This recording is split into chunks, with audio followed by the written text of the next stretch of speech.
Net FM Unlimited.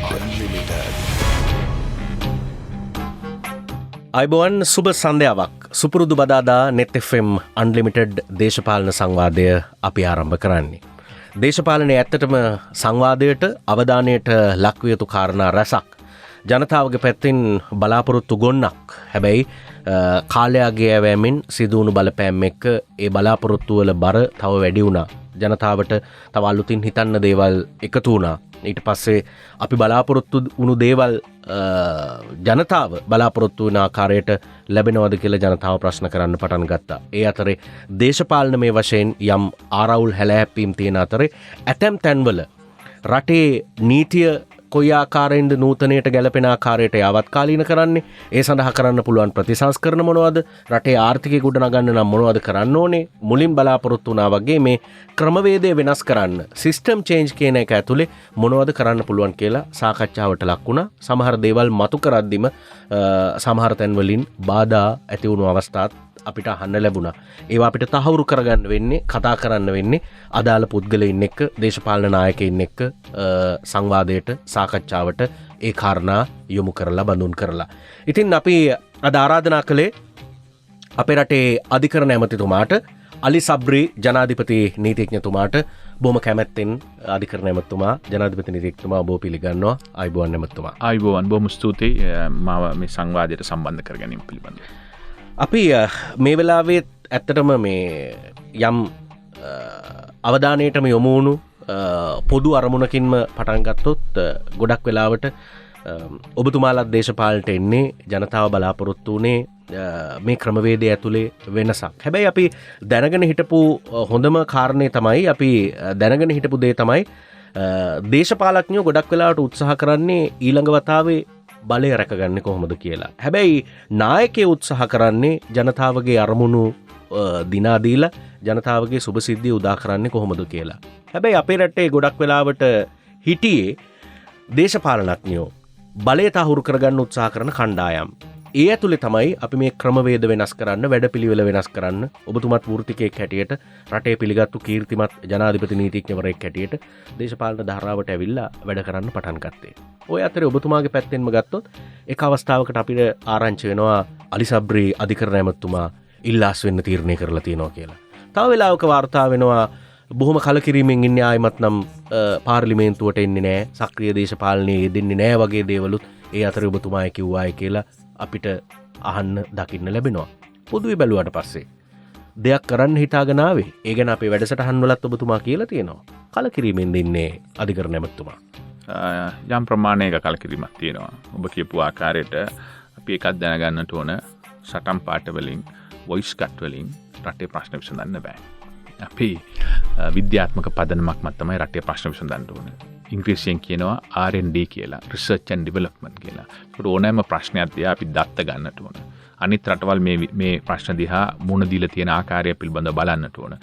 ඒ අනුව එකට විසඳුම් ලබා දෙන්නට ඕන. එහෙම නැතුව කෙටි කාලීනව හෝ මධ්‍ය කාලීනව දේශපාලන අරමුණු මත කටයුතු කරනවා නම් අපිට අපේ බලාපොරොත්තු රැස් කරගන්න අමාරු වෙනවා. ඉතින් ඒ අතරතුරදී මම සාම්ප්‍රදායික දේශපාලනයේ සතු ක්වොලිෆිකේෂන් සුදුසුකම් මට නැහැ. ඒ හින්දා සමහර වෙලාවට මම හිතනවා මම දේශපාලනයට නුසුදුසුද කියලා. ඉතින් හැබැයි ඒකට ගැළපෙන විදියට මාව වෙනස් කරගන්න මම බලාපොරොත්තු වෙන්නෙත් නැහැ. එතකොට ඒකෙන් ඇති වැඩකුත් නැහැ. මොකද ඒක නෙවෙයි අපේ බලාපොරොත්තුව. අපේ බලාපොරොත්තුව මේකේ වෙනසක් කළ යුතුයි කියන එක. ඒ වෙනස් කරන්නට ඕන නම් අපි වෙනස් වෙනවා මිසක මේ රටේ ක්‍රමවේදය ඔබ කියපු ආකාරයට අලුත් විදියට හිතනවා මිසක අපි ගිහිල්ලා අපිත් වෙනස් වෙලා තවත් පුද්ගලයෙක් බවට පත්වීමෙන් ඇති වැඩක් නැහැ. ඉතින් ඒ හින්දා අපි ඉන්නකම් අපි උත්සාහ කරන්නේ ඔබ කියපු ආකාරයට අපි ආපු අරමුණු වෙනුවෙන් පෙනී ඉඳලා යම් කිසි වෙනසක්, සිස්ටම් චේන්ජ් එකක් අවම වශයෙන් අපේ පරාසය තුළ හරි කරන්න ඕන කියන එක තමයි අපේ බලාපොරොත්තුව.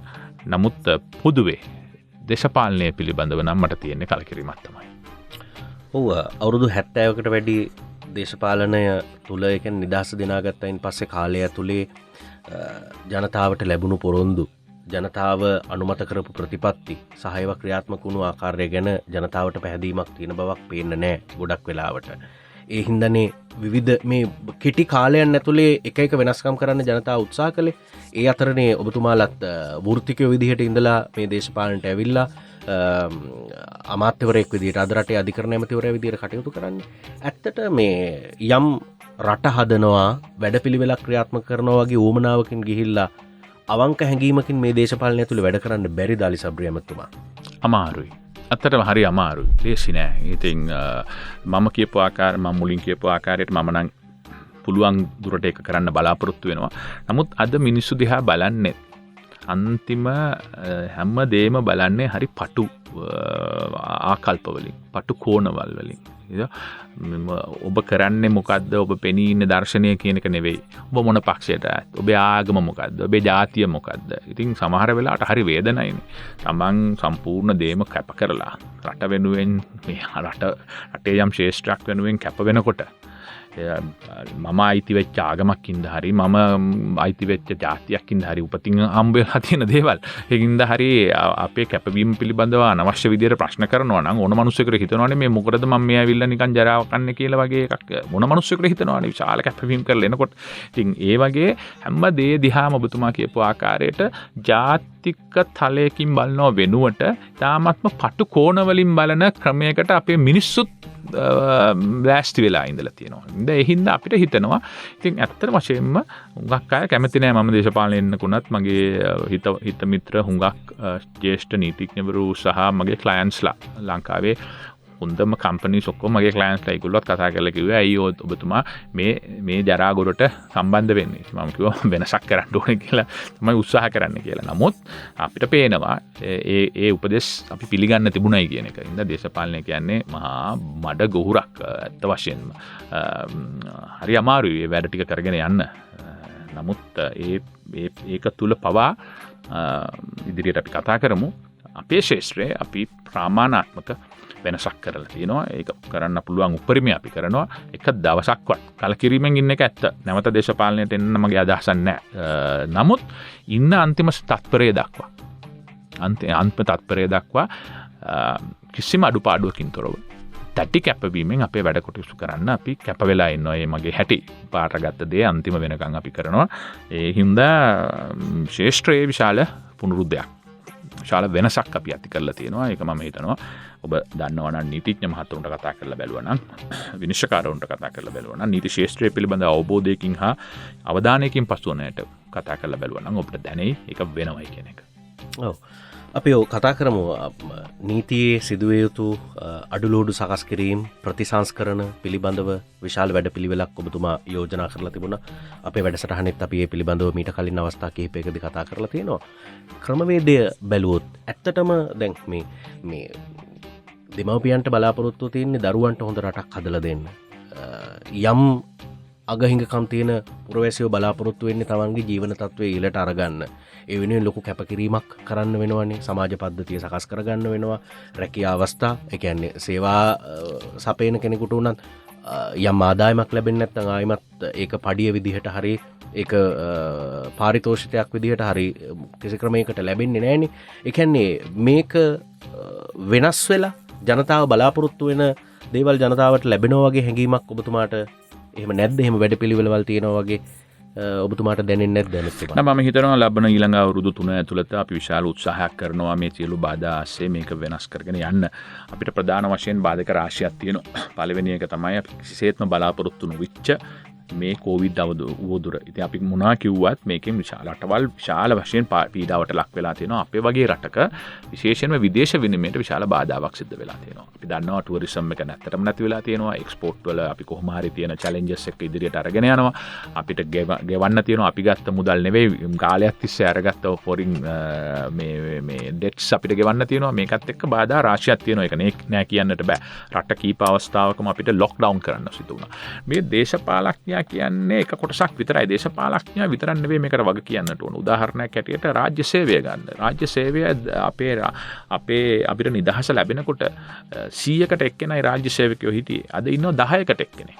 ඕ 12 දෙනාට එක්කෙනෙක්. ඒ වුණාට 10%කින් වැඩි වෙලා තියෙනවා. රාජ්‍ය සේවයේ ගුණාත්මක භාවය පිළිබඳ විශාල ප්‍රශ්න තියෙනවානේ. ඉන්න මේ එක්කෙනෙක්ගේ ප්‍රශ්නයක් නෙවෙයි. උදාහරණයක් ඇටියට බලන්න මේ ලංකා විදුලි බල මණ්ඩලය. දැන් ඉංජිනේරුවෝ අන්තිම සිම්පල් දෙකට පවා වර්ජන කරන්න තමයි කතා කරන්නේ. ඒගොල්ලන්ගේ පඩිය කීයද දන්නවද? මිලියන ගණන් පඩිය. කොච්චර පාඩු ලැබුණත් කමන්නේ අවුරුදු 3න් 3ට ඒගොල්ලන්ගේ පඩිය වෙනස් වෙන්නට වැඩි වෙන්නට ඕන 125කින්. ඒ වගේ ඔය ලංකාවේ රජයට අයිති ව්‍යාපාරවල සමස්ත අලාභය අවුරුද්දකට බිලියන 200ක් විතර වෙනවා. ඒකෙන් පුළුවන් සමෘද්ධි වගේ 3 ගුණයක් දෙන්න. ඉතින් මේක මේ දේශපාලඥයට විතරක් ලඝු කරන්නට ඕනේ නැහැ. දේශපාලඥයා ඒ නායකත්වය දෙන්නට ඕන, ඒ ඩිරෙක්ෂන් එක දෙන්න ඕනේ. එතනත් යම් අඩුපාඩු තියෙනවා. ඒක අපි කරගෙන යන්නට ඕන. මම හිතනවා අපි උත්සාහ කරනවා ඊළඟ අවුරුදු 3ේදී ඒක කරන්න. නමුත් මේක දේශපාලඥයට විතරක් ලඝු කරන්නට බෑ. මේකට විශාල වශයෙන් සම්බන්ධ වෙච්ච විවිධ අය තියෙනවා. මොන රටේද ලෝකයේ අනිත් රටවලක තියෙනවද පොඩ්ඩක් තමන්ගේ මාරුවීමක් නැති කරාම සම්පූර්ණ රෝගියාම ප්‍රාණපයට අරගෙන ස්ට්‍රයික් කරන රටක් අහලා තියෙනවද? අවුරුදු මාස 20ක් තිස්සේ නිකන් ගෙදර තියාගෙන පඩිගෙවල ඔක්කොම කරාට පස්සේ නෑ O level paper mark කරන්නේ නෑ O level paper correct කරන්නේ නෑ කියලා තැනට පාණෑපයට ගන්න තරම් දුරට ගුරුවරු සාධාරණ හේතු ඇති ගුරු සංගම් කරගෙන ගිහිල්ලා වර්ජනය කරන රටක් තව ලෝකේ අහලා තියෙනවද? ඉතින් මේක මේ දේශපාලඥයාට මේකට වග කියන්න ඕනේ යම් ප්‍රමාණයකට. නමුත් මම හිතනවා මේ දේශපාලඥයාට විතරක් මේක ලඝු කරන්න පුළුවන් දෙයක් නෙවෙයි. මේකට රාජ්‍ය සේවකයෝ, වෘත්තීය වේදීන්, සිවිල් සමාජය මේ සියලු දෙනාම යම් ප්‍රමාණයකින් වග කියන්නට ඕන. නමුත් අද බලන්න ප්‍රයිවට් සෙක්ටර් එකේ විශාල දියුණුවක් තියෙනවා. මේ සියල්ල බාධක තියෙද්දී මේ අවුරුද්දේ අපනයනවල වර්ධනයක් තියෙනවා. ඒ කියන්නේ ඔවුන්ගේ බිස්නස් එක පාලනය කරගෙන යනවා. නෑ මේ වෙලා තියෙන්නේ රාජ්‍යයේ මුදල් තියෙනකොට කිසිම පාලනයක් නැහැ. 100ක් ඉන්න ඕන තැන 300ක් වැඩ කරනවා. ඉතින් මේක විශාල ප්‍රශ්නයක්. මේ වෙනස අපි කියනවා ඉංග්‍රීසියෙන් වචනයක් කියනකොට පැරඩයිම් shift කියලා. ඒ කියන්නේ ඔය හිතන පතන විදියෙහි සිතුම් පිතුම් වලත් වෙනසක් වෙන්නට ඕන. ඒක මේ දේශපාලඥයන්ට විතරක් ලඝු කරලා දේශපාලඥයා තමයි මේක කරන්න කියන එක ඒක බොරුවක් ඒක. ඒක හැම වෙලාවෙම කියන එකක් නේ. දූෂාන වංචනය, දූෂණය වංචනය කියන එක, වංචාව කියන එක ඒක එක කෑල්ලක් විතරයි. දැන් ඒකට යම් අවධානයක් යොමු විය යුතුයි. නමුත් ඊට වඩා වැදගත් වෙන්නේ කාර්යක්ෂමව ඉලක්කගත සංවර්ධන ක්‍රමයකට රට යොමු කරන්නට. ඊට පස්සේ ඒ ඉලක්කයට සියලුම දෙනාව අනුගත කරන්නට ඕන. රාජ්‍ය සේවකයා ඇතුළු සංස්ථාවල වැඩ කරන මිනිස්සුත් අනිත් අයට ඇඟිල්ල දිග කර කතා කිය ඉන්නේ නැතුව තමන්ගේ යුතුයකම් ටික ඉෂ්ට කරන්න ඕන. එතකොට මේක ඉබේම මේ රට දියුණු වෙයි. ඒ වගේ තමයි මේ රටවල් දියුණු වෙලා තියෙන්නේ. මම හිතනවා මේ හැමදෙනාම ඉතා පහසුයිනේ දේශපාලඥයන් මම මුලින් පිළිගත්තනේ දේශපාලඥයන්ගේ අඩුපාඩු තියෙනවා. ඒක නෑ කියන්නේ නෑ. නමුත් දේශපාලඥයා විතරක් නෙවෙයි මේකට වග කියන්න. ඒක තාමත්ම වැදගත්. මොකද හින්දා මාරු වෙනවා, එහෙන් එනවා, මෙහෙන් එනවා, එක ಜಾති මිනිස්සු ගෙනාවනේ දැන්. හින්දා මේක ඔක්කොම වෙන උදාහරණයක් ඇටියට බලන්න අපි උත්සාහ කරනවා මේ අර විදුලිය මේ මොන විදුලිය කියලාද අපි කියන්නේ ඒකට සස්ටේනබල් පුනර්ජනනීය විදුලිය බල ශක්තිය ගේන්න පුදුම උත්සාහයක් කරන පෞද්ගලික අවුරුදු දෙකක් තිස්සේ කරන්න දෙන්නෙම නැහනේ. කරන්න දෙන්නෙම නැහැ. මොන හරි බාධා දානවා. ඇමතුමාට හිතෙන්නේ මොකද? ඇති ඒකෙ පිටිපස්සේ ඉන්නවා කට්ටියක්.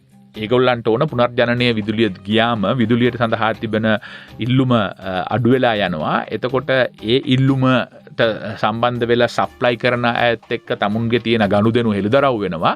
තමන්ගේ පෞද්ගලික ලාභය වුණේ මුළු රටේම අනාගතය විනාශ කරනවා. මේක හැම ශේෂ්ත්‍රයකම තියෙනවා. හැම ශේෂ්ත්‍රයකම තියෙනවා. විදුලිය ගත්තත් දැන් අපි දන්නවනේ නේද? ඒ ඇවිල්ලා වෙරළට ඇවිල්ලා රළ බිඳිලා යනවා. දවල් කාලේ මේ මහා රස්නෙට පායනවා. ඉතා ඉක්මනට පොළොවල් ඉරි තලන්න තරම් පෑවිල්ල තියෙනවා. ඒ කිසි දෙයකින් අපි වැඩ ගන්නේ නැතුව අපිට නැති සම්පතකින් තෙල් ගෙනල්ලා විදුලිය ජනනය කරන්න අපි කටයුතු කරනවා. අනිවාර්යයෙන්. දැන් මේ ඔබතුමා කිව්වා වගේ මේකට දේශපාලනඥයනුත් සම්බන්ධයි, නිලධාරීනුත් සම්බන්ධයි. ඒක අපිට පිළිගන්න වෙනවනේ. ඔය හැම තැනක්ම නියෝජනය කරන්නේ මේ සමාජයේ කොටස්. සමාජයේ තමයි පිළිබිඹුව හැම කණ්ඩායමකින්ම තියෙන්නේ. හරියට. දේශපාලනඥයන්ගේ පැත්තෙන් බැලුවොත් දැන් ඔබතුමා කිව්වා වගේ දැන් ඔබතුමත් දේශපාලනඥයෙක් කියනවට කැමතිද දන්නේ නැහැ. නමුත් මේ ක්‍රමවේදය ඇතුළේ මේ වෙලාවේ ඉන්නේ. ඒ පිළිබඳව ඔබතුමාට ඊතරම් සතුටකුත් නැහැ තමයි. හැබැයි රාජ්‍ය සේවයම අපි බැලුවොත් අකාර්යක්ෂමයි කිව්වට ඒක ගිහිල්ලා පුරවන්නෙම දේශපාලනඥයෝනේ. අනිවාර්යයෙන්ම. නේද? ඒක අනිත් ප්‍රශ්නය. දැන් උදාහරණයක් වශයෙන් දැන් ආයතනයක් බාරගත්ත ගමන් අපි බලන්නට ඕනේ මේ ආයතනය කොහොමද ලාභ ගන්නෙ. පරිපාලනය කාර්යක්ෂම කරන්නේ. දක්ෂතාවය හා කුසලතාවය මත මිනිස්සු ඇති කර මේ කොහොමද ඉදිරියට යන්න ක්‍රමවේදයක් අනුගත කරන්නේ. නමුත් ඒක වෙනුවට අපි බලනවා නම් 400ක් හිටියත් තව කී දෙනෙක්ව හරි අපිට දාගන්න පුළුවන්ද කියලා. තවත් බරක් නෙමෙයි දෙන්නේ. තමන්ගේ ආයතනයට ඒක කරන්නේ නැහනේ. දැන් උදාහරණයක් විදිහට ඔබතුමාගේ ක්ෂේත්‍රය ගත්තොත් අධිකරණ පද්ධතිය වෙනස්කම් කරන්න අපිට සමහර තැන්වල සේවකයෝ නැහැ කියලා කිව්වා. රස පරීක්ෂක දෙපාර්තමේන්තුවේ කාර්යයන් සිද්ධ වෙන්නේ කොහොමද කියලා කතා කරානේ. ඇයි ඔබතුමාට එතන සේවකයෝ නැති වුණාට ප්‍රාදේශීය ලේකම් කාර්යාලයකට ගියොත් ඕන තරම් සේවක අතිරික්තයක් පේන්න තියෙනවා. හරියට හරි. ඒක ඔතනනේ ලොකුම ප්‍රශ්නේ තියෙන්නේ. අවශ්‍ය ඕන තරම් තැන් තියෙනවා මට දැන් ඔබතුමාට මම ඉස්සෙල්ලත් කිව්වා අපිට විනිශ්චයකාරවරු. කොච්චර අනිත්‍ය මොනවා තිබුණත් වැඩක් නැහැ නේ නඩුව අහන්න විනිශ්චයකාරවරු ප්‍රමාණයක් නැත්නම්. මිලියනයකට 15යිනේ ඉන්නේ. ඉතින් මට විනිශ්චයකාරවරු මේ දැන් තමයි මම වැඩි කරගෙන යන්නේ. විනිශ්චයකාරුන්ගේ විශාල අඩුවක් තියෙනවා. රස පරීක්ෂණයට පස්සේ විශාල අඩුවක් තියෙනවා. නමුත් ඔබ කියන ආකාරයට සමහර තැන්වල තියෙනවා අතිරික්තය. පුටුවක්වත් නැහැ වාඩි වෙන්න. මේක පුදුම මිස්මැච් එකක් නේ ඔක. ඉතින් ඒක ඔය දේ කරන්නේ කාලෙන් කාලට දේශපාලනක් අනිවාර්යයෙන්. ඒ හින්දාම තමයි මම හිතන්නේ ඔය සමහර දේවල් වල රැඩිකල් තීන්දුව తీරන ගන්න වෙනවා. රස්සා දෙන්න ඕන. දේශපාලඥයා කියනවා අපි රස්සා දෙන්න ඕනේ ඊළඟ ඡන්දෙට යන්න ඕනේ කියලා. ඉතින් ඔහොම ඔක කරන්න ගියොත් එහෙම රට හදන්න බැරි වෙනවනේ අපිට. ඉතින් මම හිතනවා ඕක පටන් ගත්තේ 78 ජොබ් බැංක් එක හදලා. ඉතින් ඕ ක්‍රමයේ වැරදීනේ. ඉතින් මම හිතනවා රජයේ සේවය විශාල අතිරික්තයක් දැන් තියෙනවා. අතිරික්තයක් තියෙන අතරතුරම විශාල පුරපාඩුත් තියෙනවා. අවශ්‍ය තැන්වලට නෑ. ඔබතුමාගේ අධිකරණ අමාත්‍යාංශ සමහර තැන්වලට නෑ. විශාල වශයෙන් අඩු බන්ධනාගාරයේ ප්‍රශ්න තියෙනවා. හරියට හරි. ජේලර්වරු නෑ, නිලධාරීන් නෑ. ඔව්. හැබැයි ප්‍රාදේශීය ලේකම් කාර්යාලයට ගියොත් ඔබතුමා කියනවා නිකම්ම මිනිස්සු ටික බඳවගෙන වාඩි කරලා තියලා තියෙනවා. ඉතින් ඒ ප්‍රශ්න තියෙනවා. ඒක කළමනාකරණය කරන්න ඕනේ. මම නම් හිතන්නේ ඒක වෙනම අධිකාරියක් පිටුවලා දේශපාලනය නොවන විදියට දැන් ඇත්ත වශයෙන්ම කොමිසම් පිළිබඳව මගේ තිබුණු මතය සමහර දේවල් පිළිබඳව අද වෙනකොට වෙනස් වෙලා තියෙනවා. මම හිතනවා සමහර කොමිසම් ස්වාධීන විය යුතුයි. උන්ට දේශපාලන අතගැසීම් කරන්නට ඉඩ නොදිය යුතුයි. ඊයේ කොමිසම් වල තියෙන අඩුපාඩු යලි සලකා බලලා ඒව නොවන විදියට මේක සකස් විය යුතුයි. නැත්නම් අපිට මේ අර කියනවා වගේ දේශපාලනය කර ඡන්දෙ ඉල්ල මිනිස්සු යයි පාර්ලිමේන්තුවට රට බලාගෙන ඉඳදී ආපස්සට යයි. ඉතින් අද ඇත්තම කතාව ඒකනේ. නිදහසෙන් පස්සේ ආසියාවේ ජපානයට පස්සෙන් හිටපු ආර්ථිකයනේ අපිට මේ කළමනාකරණය කරගන්න බැරි වෙලා තියෙනවා. ඒකට මොනවා හරි හේතුවක් තියෙන්න එපා. ප්‍රධානම හේතුවක් තමයි ඔබ කියපු ආකාරයට රාජ්‍ය සේවය පුරවන එක. ඒවැය මම මේ මෑතකදී මම දැක්කා මම අහගෙන හිටියා අපි නිදහස් අධ්‍යාපනය 40 ගණන් වල හඳුන්වලා දෙනකොට ඊට අවශ්‍ය මේ මුදල ආයෝජනය ආවේ ඒ කාලේ තිබුණු ටැක්ස් වල අපි අරගත්තු බදු මුදල් වල අතිරික්තය. ඉතින් මේ දෙකම කළමනාකරණය කරන්න ඕනේ. නිකාන් දෙනවයි කියලා අය වැය කරනකොට අය පිළිබඳ අවබෝධයක් නැත්තම් අපි නායකාරයෝ වෙනවා. රට කඩා වැටෙනවා. ඩොලරය අවපාතනයට ලක් වෙනවා. ඉතින් මේක පිළිබඳව අවබෝධයකින් ඕනේ කටයුතු කරන්න.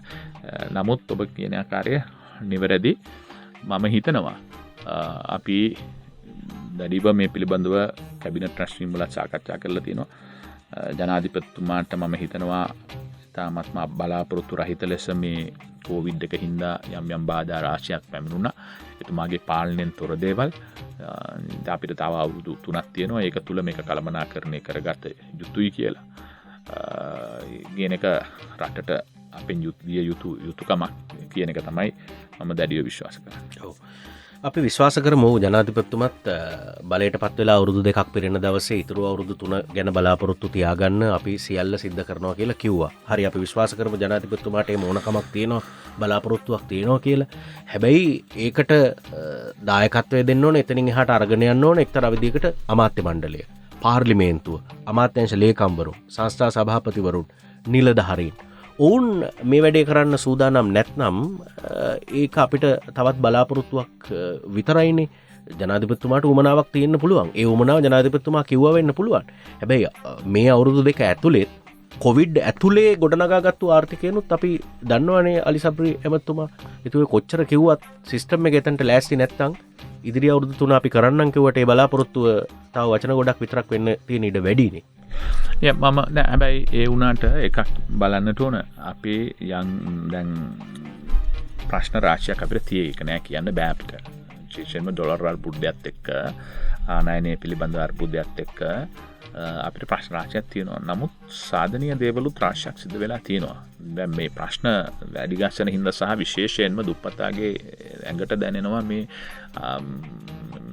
බඩුවල උද්දමනය. ඒකත් එක්ක ලොකු ප්‍රශ්නයක් තියෙනවා. අපි නෑ කියන්නේ නෑ. ඉතා විශාලයි. නමුත් ඒ අතරතුරදී අපි නිකන් ඉඳලා නෑ.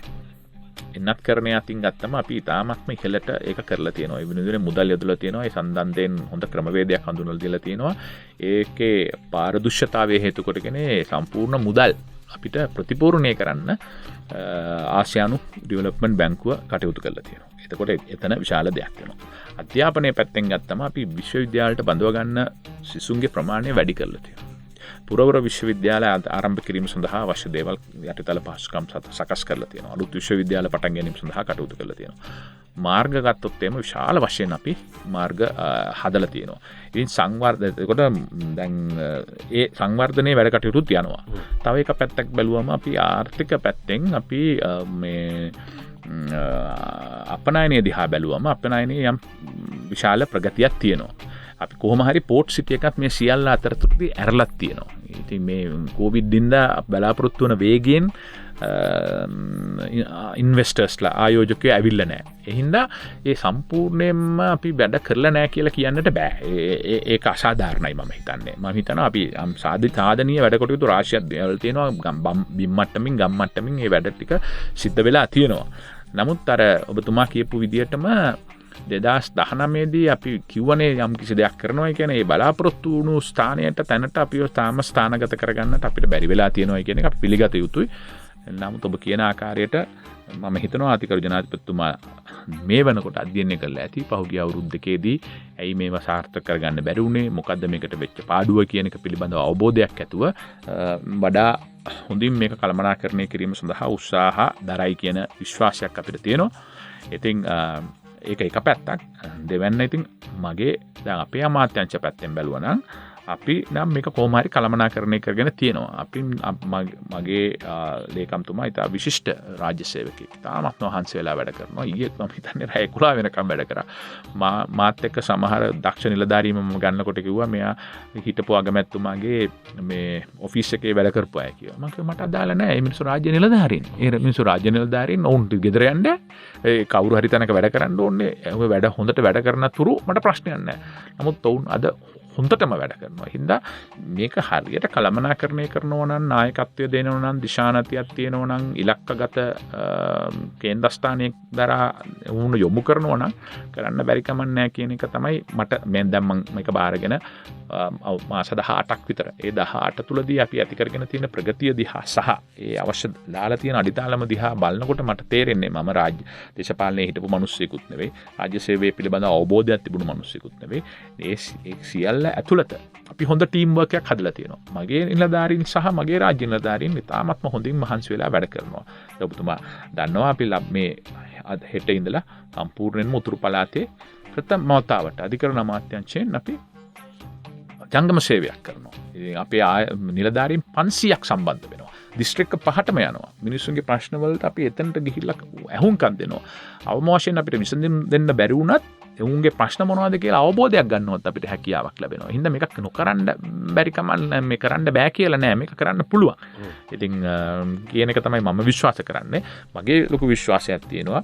ඔබ කියන ආකාරයට අපි මේ හැමෝම දැන් දෙවිදියකට අපිට කරන්න පුළුවන්. දැන් සමහර අය හිතාගෙන ඉන්නවා එනකොටම മന്ത്രി වෙච්ච ගමන් ඇමති වෙන්න ඕනේ. ඇමති වෙච්ච ගමන් ඒගොල්ලෝ හිතාගෙන මම අගමැති වෙන්න පුළුවන්, ජනාධිපති වෙන්න පුළුවන් කියලා වෙනම පර්සනල් ගෝල්ස් හදාගෙන කියන හිතන දේවල් කියනවා, හිතන දේවල් කරනවා. ඉතින් එහෙම කරන්න බෑ. මෙතන මේ ජනාධිපතිතුමක් වරයෙක් ඉන්නකොට ඒ ජනාධිපතිතුමාට අපි සම්පූර්ණයෙන්ම සහයෝගය දක්වන්නට ඕනේ. අපි කණ්ඩායමක් හැටියට වැඩ කරන්නට ඕනේ. ඇතුලේ ඉඳගෙන එක දෙයකුයි ඇතුලේ එළියට ඇවිල්ලා තව දෙයකුයි කරන්නට බෑ. අපි කණ්ඩායම් හැංගීමෙන් මේ වැඩේ කරන්නට ඕනේ. අවසාන වශයෙන් අවම වශයෙන් මේ කාලය ඉවර වෙනකන් හරි. නැත්තම් කොහොමද නායකයාට සහයෝගය දුන්නේ නැත්තම්? සාමූහික හැංගීමෙන් වැඩ කරේ නැත්තම් අපි කොහොමද මේ ඉලක්කය වලට යන්නේ? ඉන්න ඒ ඉලක්ක වලට යනකොට සමහර අවස්ථාවලදී සමහරු හිතනවා අපි දැන් හොඳ සටන් පාටයක් හදාගත්තොත් එහෙම නැත්නම් වොයිස් කට් එකක් දෙකක් දුන්නොත් එහෙම නැත්නම් ලොකු ප්‍රකාශනිකුත් කරොත් මේ ප්‍රශ්න වලට විසඳුම්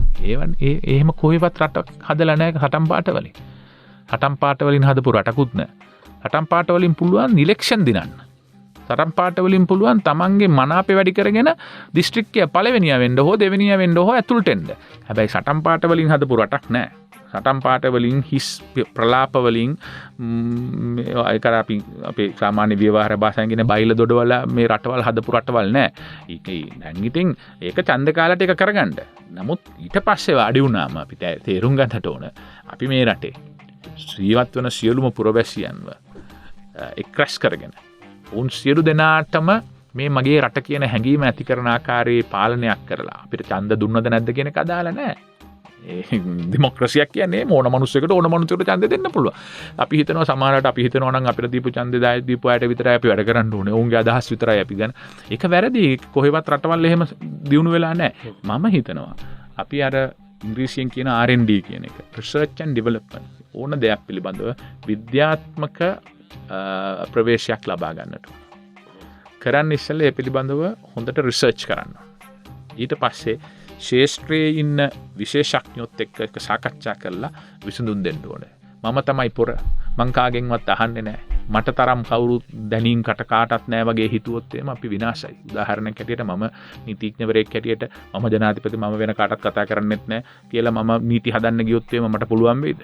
මම දැන් නීතිඥ මහතුරු 350ක් අපිත් එක්ක 300ක් 350ක් විතර අපිත් එක්ක විවිධ ශාස්ත්‍රවල නීති දැන් අපි 98ක් පිළිබඳව සාකච්ඡා කරගෙන ඉන්නවා. 10ක් දැන් පාස් කරලා තියෙනවා. තව 4ක් ලබන සතියේ පාර්ලිමේන්තුවේ එනවා.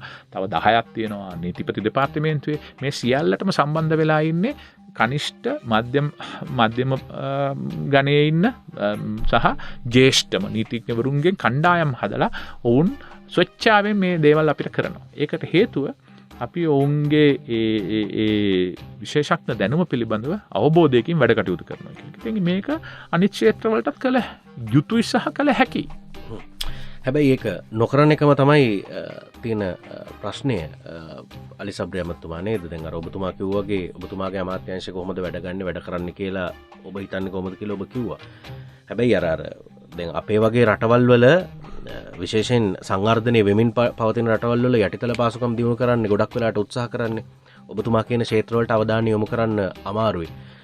මිනිස්සු නිදහසේ හිතන්නේ කොහොමද? නිදහසේ ජීවත් වෙන්නේ කොහොමද? නිදහසේ ඔවුන්ගේ අදහස් ප්‍රකාශ කරන්නේ කොහොමද? ඒකට ඉඩ දීලා බලන් ඉන්න තරම් අපේ සමාජය සහ කණ්ඩායම් දියුණු නැහැ කියලා දැනෙනවා. ඒකට හේතුව අපි හැමතිස්සෙම සංවර්ධනය වෙමින් පවතින රටක් ඉඳලා යටිතල පාසුකම් වැඩි දියුණු කරන්න තමයි බලන්නේ. බිල්ඩින් හදන්න, පාරවල් හදන්න, කාපට් දාන්න, බස් ගේන්න, කෝච්චි ටික පාරට දාගන්න, ওই ටිකටනේ අපි උත්සාහ කරන්නේ. ඒ ඇතුලේ දැන් අපි ওই තත්ත්වයට එන්න අපමණ කාලයක් යයි එක්තරා විදිහකට බැලුවොත්.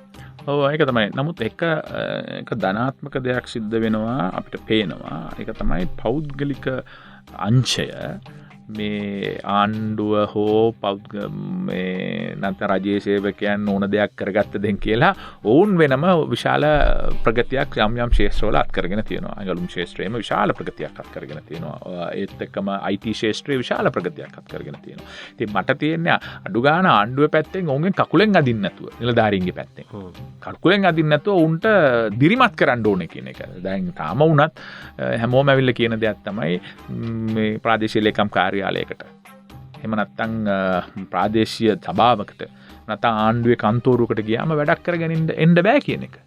ඉතින් මේක අපි දැනගන්න එපා. මම කියන්නේ මෙච්චරයි. ඔබ මේ අනිත් හැමෝම ගැන හිතන්න එපා. ඔබට පාලනය කරන්න පුළුවන් දෙයක් තියෙනවනේ. ඔබේ ඩෙස්ක් එකෙන් ඔබට බාර දීලා තියෙනවනේ යම් යුතුයකමක්. ඒක ඉෂ්ට කරන්නකෝ. අඩුම තරමේ. ඒක ඉෂ්ට කරාම සියලු දෙනා ඒක ඉබේම ඉෂ්ට වෙයි. ඉබේම ඉෂ්ට වෙයි. ඉතින් මම හිතනවා ඒක කරගත්තොත් දැන් මම අපේ අමාත්‍යංශයේ බාරගත්තේ දවසේ ඉඳලා මම හිතුවා මම ඕගොල්ලන්ගෙන් කිසිම මහා ලොකු දේවල් බලාපොරොත්තු වෙන්නේ නැහැ. අපි අවශ්‍ය මේ විෂන් එක දෙන්නම්. අවශ්‍ය දෙන්න. ඔබට තියෙන කාලය තුල මහන්සි වෙලා මේ වැඩේ කරන්න. එච්චරයි. මම සන්තෝෂ වෙනවා මගේ නිලධාරීන්. පුදුම කැපවීම. තාමත්ම හොඳ කැපවීමක් තියෙනවා. ඔවුන් රාජ්‍ය නිලධාරීන් හැටියට මම ඔවුන්ට ස්තුතිවන්ත වෙන්නට ඕන. මගේ ජ්‍යෙෂ්ඨයේ ඉඳලා කනිෂ්ඨ නිලධාරීන් සියලු දෙනා එක්ක බලනකොට විශාල කැපවීමක් කරලා එක දවසකට මට ඊමේල් දවස් කීපයක ඊමේල් ඇවිල්ලා තියෙනවා යම් දේවල් පිළිබඳව WhatsApp පණිවිඩ ඇවිල්ලා තියෙනවා රෑ 1ට 2ට මේ රාජ්‍ය නිලධාරීන් කිසිම මේ ජ්‍යෙෂ්ඨ නායකයන් දා උන්ට අතිකාල දීමනා මොකුත් නැහැ. ඉතලා පුතුම විදියට මහන්සි වෙලා වැඩ කරන අයත් ඉන්නවා. හැබැයි මම ඇහුවම දැන් ඔබතුමාම කිව්වා මේ එක කාලයක යම් සිද්ධියක් වුණාම මම කල්පනා කරා මට තව දුරටත් මෙතන ඉන්න බෑ කියලා. ඉතින් මම අයින් වෙලා යන්න තමයි කටයුතු කරමින් හිටියේ. මම ඇත්තටම ගිහිල්ලා මගේ ඉල්ලාස්වීමේ ලිපියත් බාර දුන්නා.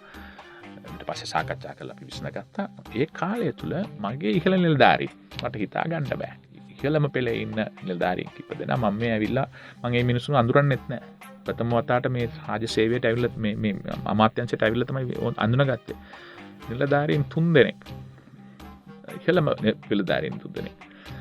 ඒ මම ලස්සනයි කියලා තීරණය කළා උන්ට මම කිව්වම ඒ දවස් රෑ උන් විශ්වාස කරන දර්ශනයට අනුව කතරගම දේවාලයට ගිහිල්ලා මම වෙනුවෙන් බාරයක් කරලා එන්න තත්ත්වෙට අපි විශ්වාසය ගොඩනගාගෙන තියෙනවා. මට මේ ඩ්‍රයිවර් කිව්වේ ඒ මිනිස්සු කිව්වෙත් නෑ මට. පස්සේ කිව්වා මට. එච්චර විශ්වාසයක් අපි තුල අපි ගොඩනගාගෙන තියෙනවා. ඉතින් මේ මිනිස්සු දන්නවා අපි ලොකු කැපවීමකින් ඕනකමකින් කාලය අරගෙන අපි මම කිසිම ප්‍රසම්පාදනයකට අත ගහන්නේ නැහැ. මට කියලා තියෙන්නේ මට කවුරු හරි කතා කරලා කිව්වනම් මට කතා කරන්නයි කියලා කියන්නේ. ඒ සම්පූර්ණ නිදහස ලබා දීලා තියෙනවා වඩා සුදුසු දේ කරන්න. ඉතින් ඒකත් එක්ක මේක කරන්න බැරි කමක් නැහැ. ඒක තුළ අපි නොදැනීම විශාල බැඳීමක් ඇති වෙලා තියෙනවා. මම ඒ උදාහරණය මට කිව්වේ එච්චර විශ්වාසයක් ඇති වෙලා තියෙනවානේ. ඒකයි ඒ අය විශ්වාස කරන දර්ශනය. ඉතින් ඒ දර්ශනයට අනුව කොළඹේ ඉඳලා කවුද මේ දේශපාලඥයෙකුට එහෙම කරන්නේ? කොළඹේ ඉඳලා තමන්ගේ පෙට්‍රල් පුච්චගෙන කතරගමට ගිහිල්ලා බාරයක් වෙන තරමට අපි මේ කනිෂ්ඨ නිලධාරීන් නෙවෙයි. මේ මගේ පෞද්ගලිකව මම දාපු නිලධාරීන් නෙවෙයි. මේ රාජ්‍ය සේවයේ ඉහළම නිලධාරීන්. ඉතින් ඒ හින්දා මේක කරන්න බැරි කමක් නැහැ. කරන්න පුළුවන්. කියන්නේ උත්සාහ කරොත් ඒ වෙනස කරන්න පුළුවන්. හැබැයි උත්සාහ කරන්න නැති ප්‍රශ්නයක් තියෙනවා වගේ හැඟීමක් ඔබතුමාට සමහර ක්ෂේත්‍රවල එහෙම හැඟීමක් අපිට තියෙනවා. හොඳයි අපි තවදුරටත් කතා කරමු. අපේ රටේ අධිකරණ ඇමතිතුමා අලි සබ්රි ජනාධිපති නීතිඥතුමාත් එක්ක අපි අන්ලිමිටඩ් සංවාදයේදී ඉන්නේ. අපිට කෙටි විරාමයක් දෙන්න. ඉතා ඉක්මනින් නැවත හමු වෙනවා. Net FM Unlimited. හොඳයි අපි නැවතත් net FM Unlimited සමග ජනාධිපති නීතිඥ අලි සබ්රි අධිකරණ ඇමතිතුමාත් එක්ක අපේ අන්ලිමිටඩ් සංවාදයේදී ඉන්නේ. විශේෂයෙන්ම එතුමාගේ ක්ෂේත්‍රය පිළිබඳව බොහෝ මං හිතන්නේ ලියාගත යුතු තැන් තිබෙනවා. සාමාන්‍ය ජනතාවගේ ඉඳලා තමන් පාත්‍රවන ඕනෑම අවස්ථාවකදී නීතියේ පිළිසරණ පටන්න ගිය වෙලාවක ඒක තමන්ට වුණු ඉරිහැරයකදි කරදරයකදී වෙන්න පුළුවන්, ව්‍යාපාරයක් ආරම්භ කිරීමේදී වෙන්න පුළුවන්, ආයෝජකයෙක් රටට එන අවස්ථාව වෙන්න පුළුවන්. විවිධ තැන්වල අඩුපාඩු තියෙන ඒවා හදාගෙන යන්න ඕනේ. ඒ සඳහා ප්‍රතිසංස්කරණ අවශ්‍යයි කියලා සාකච්ඡා කරමින් හිටියා. අර ඔබතුමා යම් මතු කිරීමක් කරා. එතනින්ම අපි පටන් ගත්තොත් උතුරු පළාත ආවරණය කරමින් විශේෂ ජංගම සේවයක් ක්‍රියාත්මක වෙනවා කියලා කිව්වා. අපි දැන් ගොඩක් වෙලාවට දැක්කා උතුරට ගොඩක් ව්‍යාපෘති යනවා සංකේතාත්මකව ගිහිල්ලා මේක සහජීවනයේ නිසා වෙන්න පුළුවන්. උතුරේ ජනතාව ප්‍රශ්නයකින් පීඩා විඳිනවා. ඒ ප්‍රශ්න උත්තරයක් දීලා නැතිඳ වෙන්න පුළුවන්. සැරෙන්සරේ ගිහිල්ලා හිත හදලා එනවා, සනසලා එනවා. මොනවද ඇත්තටම උන්ට දෙන්න පුළුවන් විසඳුම්? දැන් ඔබතුමාත් මම හිතන්නේ කල්ලාතුම සූදානම් වෙලා ඇති. දැන් අපි හැමතිස්සෙම දකින දෙයක් තමයි අතුරුදන් වූවන් සම්බන්ධයෙන් ප්‍රශ්නයක් තියෙනවා. ඔය ජංගම සේවයේදී අනිවාර්යෙන් මේ සම්බන්ධයෙන් ප්‍රශ්න වලට ඔබතුමාලට උත්තර දෙන්න සිද්ධ වෙයි. මොකක්ද මේ හරහා කරන්නේ? එතන තියෙන ප්‍රායෝගික වැඩපිළිවෙල මොකක්ද අධිකරණ ඇමතිතුමා? ඔව් දැන් මේ ජංගම සේවය අපි උතුරට විතරක් සීමා කරන දෙයක් නෙවෙයි. අපි ලංකාව පුරාම මේක කරන්න බලාපොරොත්තු වෙනවා. පටන් ගන්න අපි උත්සාහ කරේ උතුර ඔබ අහන එක ඉතා වැදගත්. අපි දන්නවා උතුරේ ජනතාව අවුරුදු 30ක යුද්ධයකින් පීඩා වින්දා. අපිට ඒක කියන්න බෑනේ. ඒ හින්දා ඔවුන් තමයි ඒක තමයි theater of war කියන්නේ යුද්ධයේ බිම. ඉතින් ඒ හින්දා එතන යම් ප්‍රශ්න තියෙනවා කියන එක අපි හැමෝම දන්නවා. ඉතින් ඒ ප්‍රශ්න එතන එක දෙවෙනි එක අධිකරණ අමාත්‍යාංශය හැටියට අපේ යටතේ ආයතන රාශියක් තියෙනවා. දැන් මේ හැම ආයතනයක්ම පිටු වෙලා තියෙන්නේ එහි ඉන්න කීප දෙනෙකුට රස්සා දෙන්න නෙවෙයි. ජනතාවට සේවය කරන්න. එතකොට ජනතාව දැනගන්න ඕන මොනවද මේ ආයතන මේවායින් සපයන සේවා මොනවද කියලා. ජනතාවට ඒක දැනගන්න ලැබෙන්නේ එහි ඉන්න රාජ්‍ය නිලධාරීන් මාර්ගයෙන්. එතකොට අපි රාජ්‍ය නිලධාරීන්ව දැනුවත් කිරීමක් කරන්න බලාපොරොත්තු වෙනවා. අපේ තියෙන දැන් ජාතික සංහිඳියා කාර්යාංශය කියලා එකක් තියෙනවා. ඔබත් දන්නේ නැනේ හරියටම ඒකේ ක්‍රියාපටිපාටිය මොකක්ද කියලා. ඒකට හානිපූර්ණ කාර්යාංශය කියලා එකක් තියෙනවා. Office of Reparation කියලා. ඊට පස්සේ අතුරු දුවන්ගේ කාර්යාංශය කියලා එකක් තියෙනවා. ඊට පස්සේ තියෙනවා අපි වින්දිතයන් හා සාක්ෂිකරුවන් ආරක්ෂා කිරීමේ. ඉතින් මේවා පිළිබඳව අපි රාජ්‍ය නිලධාරීන් දැනුවත් කිරීමක් කරනවා. ඒ වගේ ප්‍රශ්නයක් තිබුණාම උන්ට යන්න තිබුණ තැනක් කියන පිළිබඳව අවබෝධයක් ලබා දෙනවා. ඒ ඇරුණම අපේ උසාවිය අලුතින් අපි කීපයක් පටන් අරන් තියෙනවා. අලුතින් ගොඩනැගිලි හදලා තියෙනවා. ඒ විවෘත කරලා ඒ නිලධාරීන් එක්ක සාකච්ඡා කරලා ප්‍රශ්න වලට විසඳුම් ලබා දෙන්න බලාපොරොත්තු වෙනවා. ඒ අරුණම පොදුවේ ඉන්න ඒ ප්‍රදේශයේ ඉන්න මහජනතාවගේ ගැටලු රාශියක් තියෙනවා නීතියට සම්බන්ධ. ඉතින් ඒ පිළිබඳව අපි උන්ට නීති ආධාර කොමිසම සහ නීතිඥ සංගමය හරහා නීති ආධාර වැඩමුළුවක්. ඒ කියන්නේ නිකන් ලීගල් ඒඩ් ක්ලිනික් එකක් කියන එකක් වගේ එකක් කරන්න බලාපොරොත්තු වෙනවා. විශාල වැඩපිළිවෙලක් මේක. විශාල වැඩපිළිවෙලක් අපේ නිලධාරීන් රාජ්‍ය නිලධාරීන් 500ක් විතර සම්බන්ධ වෙලා දිස්ත්‍රික්ක 5ම ආවරණය වන ආකාරයට දවස් 4ක් තිස්සේ මේක සිද්ධ වෙනවා. දැන් ඊළඟ කාර්තුවේදී අපි කරන්න බලාපොරොත්තු වෙනවා මේක නැගෙනහිර පළාතට. ඊළඟ කාර්තුවේදී අපි දකුණට කරන්න බලාපොරොත්තු වෙනවා. මේ අවුරුද්දේ 4ක් කරන්න බලාපොරොත්තු වෙනවා. අන්තිම එක අපි මධ්‍යම පළාතට කරන්න බලාපොරොත්තු වෙනවා. මේකෙන් අපි බලාපොරොත්තු වන්නේ මහජනතා සියලුම රාජ්‍ය ආයතන තියෙන මහජන සේවය සඳහා. මහජනතාව ගාවට ගිහිල්ලා ඒ සේවය පිළිබඳව අවබෝධයක් දීමේ උන්ගේ යුතුයකම. මහජනතාවට ඒ පිළිබඳව දැන ගැනීම සඳහා අවශ්‍ය පහසුකම් සැලසීමේ යුතුයකම කියන අවබෝධය ඇති කරන්න. දෙවෙනි එක ඔබ අහපු ඉතා වැදගත්ම ප්‍රශ්නයක්. දැන් අතුරුදහන්ගේ ප්‍රශ්නය දැන් දීර්ඝ කාලීන ප්‍රශ්නයක් නේ. මේක හැමදාම මානව හිමිකම් වල ජිනීවා වල කතා වෙනවා. මේ ප්‍රශ්නෙට විසඳුමක් ලැබිලා නැහැ. කාර්යාංශය පිටුල තියෙනවා. එකෙන් විසඳපු කේසස් ප්‍රමාණයත් ඉතාම අඩුයි. ඉතින් විවිධ අය විවිධ නම්බර්ස් කියනවා. එක අවස්ථාවක කිව්වල 40000ක් අතුරුදහන්. තව අවස්ථාවක 15000ක් අතුරුදහනක්. අපි මේ බලන්නේ දැන් මම අලුතින් ටීම් එකක් දාලා තියෙනවා. ඒ උන් 10 දෙනෙකුට එකතු වෙලා මේ 10000ක් අතුරුදහන් වුණා නම් ඒ පිළිබඳව අධ්‍යයනය කරන්න බෑනේ. අපි බලන්නේ මේ වගේ පැනල් 30ක් 40ක් දාලා මේ අවුරුද්ද 1-2 තුල කවුරු හරි අතුරුදහන් වෙලා තියෙනවා නම් ඕම් පිළිබඳව තොරතුරු ලබා දෙන්න. ඒ සඳහා අපි දිමල සහ සියලු පත්තරවල මේ උතුරට විතරක් සීමා කරන්නේ ලංකාව පුරාම අතුරුදහන් මුලන් පිළිබඳව තොරතුරු අපිට ලබා දෙන්න. ඒ පිළිබඳව අපි පරීක්ෂණයක් කරනවා. කරාට පස්සේ අත්ත වශයෙන්ම අතුරුදහන් වීමක් සිදු වෙලා තියෙනවා නම් ඔවුන්ට වන්දියක් රජය වශයෙන් අපි ගෙවනවා. ඒකෙන් අදහස් කරන්නේ අපි අතුරුදහන් කරා කියලාවත් රජය අතුරුදහන් කරා කියලාවත්. අපි හානිපූර්ණ කියන එකෙන් අදහස් කරන්නේ ඉන්ෂුරන්ස් එකක් වගේ. රටේ පුරවැසියෝ හැටියට යම්කිසි එක පුරවැසියෙකුට බාධාවක් සිද්ධ වුණා නම් ඒ පුරවැසියාගේ බ්‍රෙඩ් විනර් කියලා අපි කියනවා. මුදල් උපයා ගන්න පුද්ගලයා නැති වෙලා ගියා නම් ඌ හරිද වැරදිද ඌ ත්‍ස්තවාදියක්ද කිය හොයලා බලන එක නෙවෙයි. පුරවැසියෙක් ඉඳලා ඒ පුරවැසිය දිහා මේ රැක බලා ගැනීම යුතුයකමක් රජයට තියෙනවා. ඒ ඉඳලා ඌන්ට වන්දි අවශ්‍ය නම් ඒ වන්දි ගෙවීම අපි කරන්න ලෑස්ති. සමහර වෙලාවට ඌන්ගේ උපැන්න සහතික මේ මරණ සහතිකය ලබා නොදීම හේතු කොටගෙන උන්ගේ ඉඩකඩම් විසඳ ගන්න බෑ. විකසාද ඉවර කරගන්න බෑ. ඉදිරි වැඩක් කරගන්න බෑ. ඒකට අවශ්‍ය තුන්වැන්නේ ඔක්කොටම වඩා වැදගත් දේ තාමත් සමහර අයට අපි කියමු උන් කැරලිකාරයෙක් කියලා LTT කාරයෙක් මැරුණයි කියලා. හැබැයි ඒ අම්මට තමන්ගේ දරුවනේ. ඉතින් ඒ අම්මට අවශ්‍ය කවුන්සලින් අවශ්‍ය නම් මානසික උපදෙස් අවශ්‍ය නම් මේකෙන් එළියට එන්න ඒකට අවශ්‍ය වැඩපිළිවෙලක් සකස් කරන්නත් අපිට හැකියාව තියෙනවා. ඉතින් ඒ පිළිබඳව මම දන්නවා අපිට සමහර වෙලාවට මේක දේශපාලනික වශයෙන් අපිට විරුද්ධව මේක උද්ඝෝෂණ කරන්න ඉඩ තියෙනවා. මම ගිහිල්ලා ප්‍රශ්නයක් නැහැ.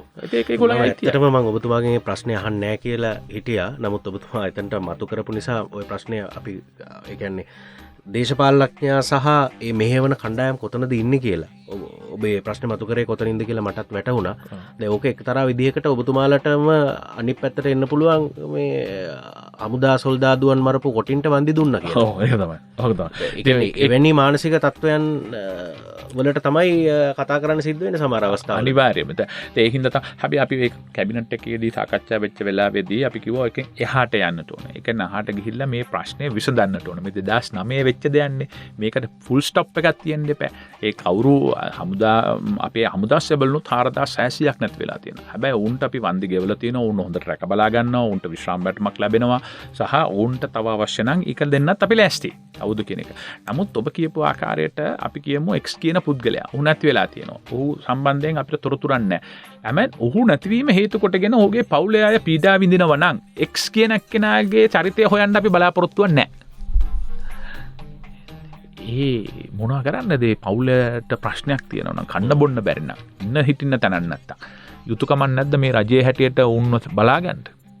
එතකොට නේද උන් රජයේ පිළිබඳ විශ්වාසයක් ගොඩනගා ගන්න. එතකොට නේද උනුත් හිතන්නේ මම මේ රටේ පුරවැසියෙක් කියන එක. ඒක නෙවෙයිද සිදුවිය යුත්තේ. අපිට හැමදාම මේ බෙදීම තියාගෙන යන්න පුළුවන්ද කියන තැන තමයි මම ඉතාමත්ම පැහැදිලි එක.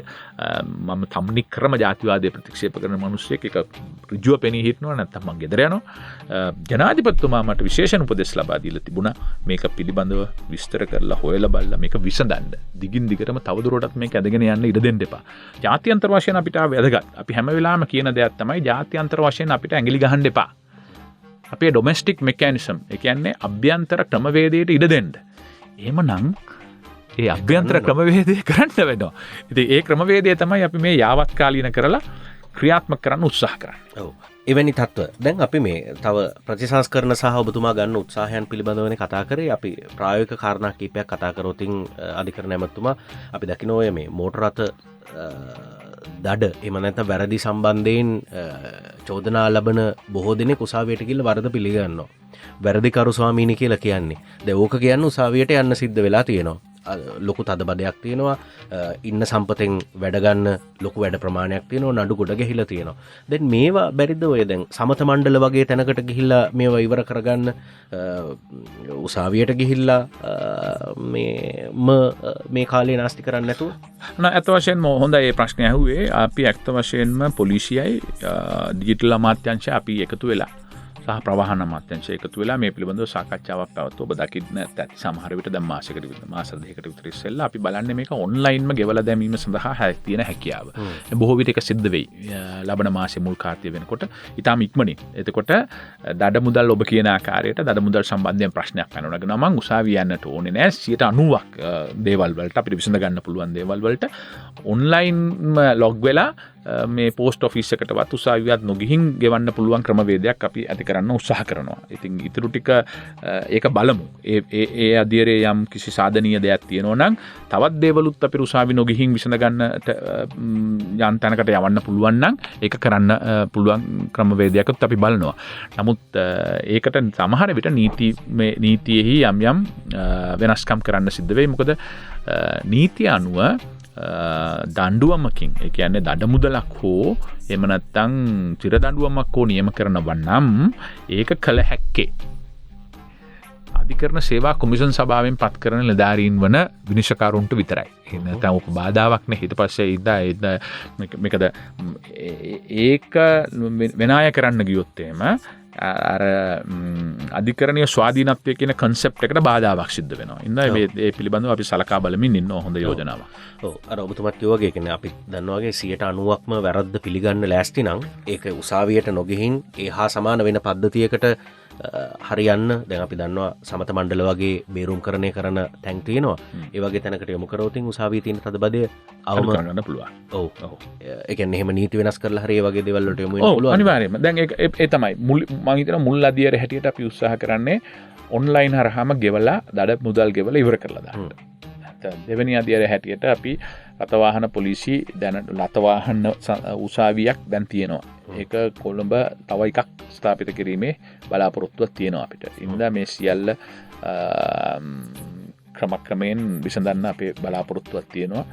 නමුත් ඔබ කියපු ආකාරයට විනිශ්චයකාරවරුන්ගේ ප්‍රමාණය තමයි ලොකු ගැටලුවක් අපිට තියෙන්නේ.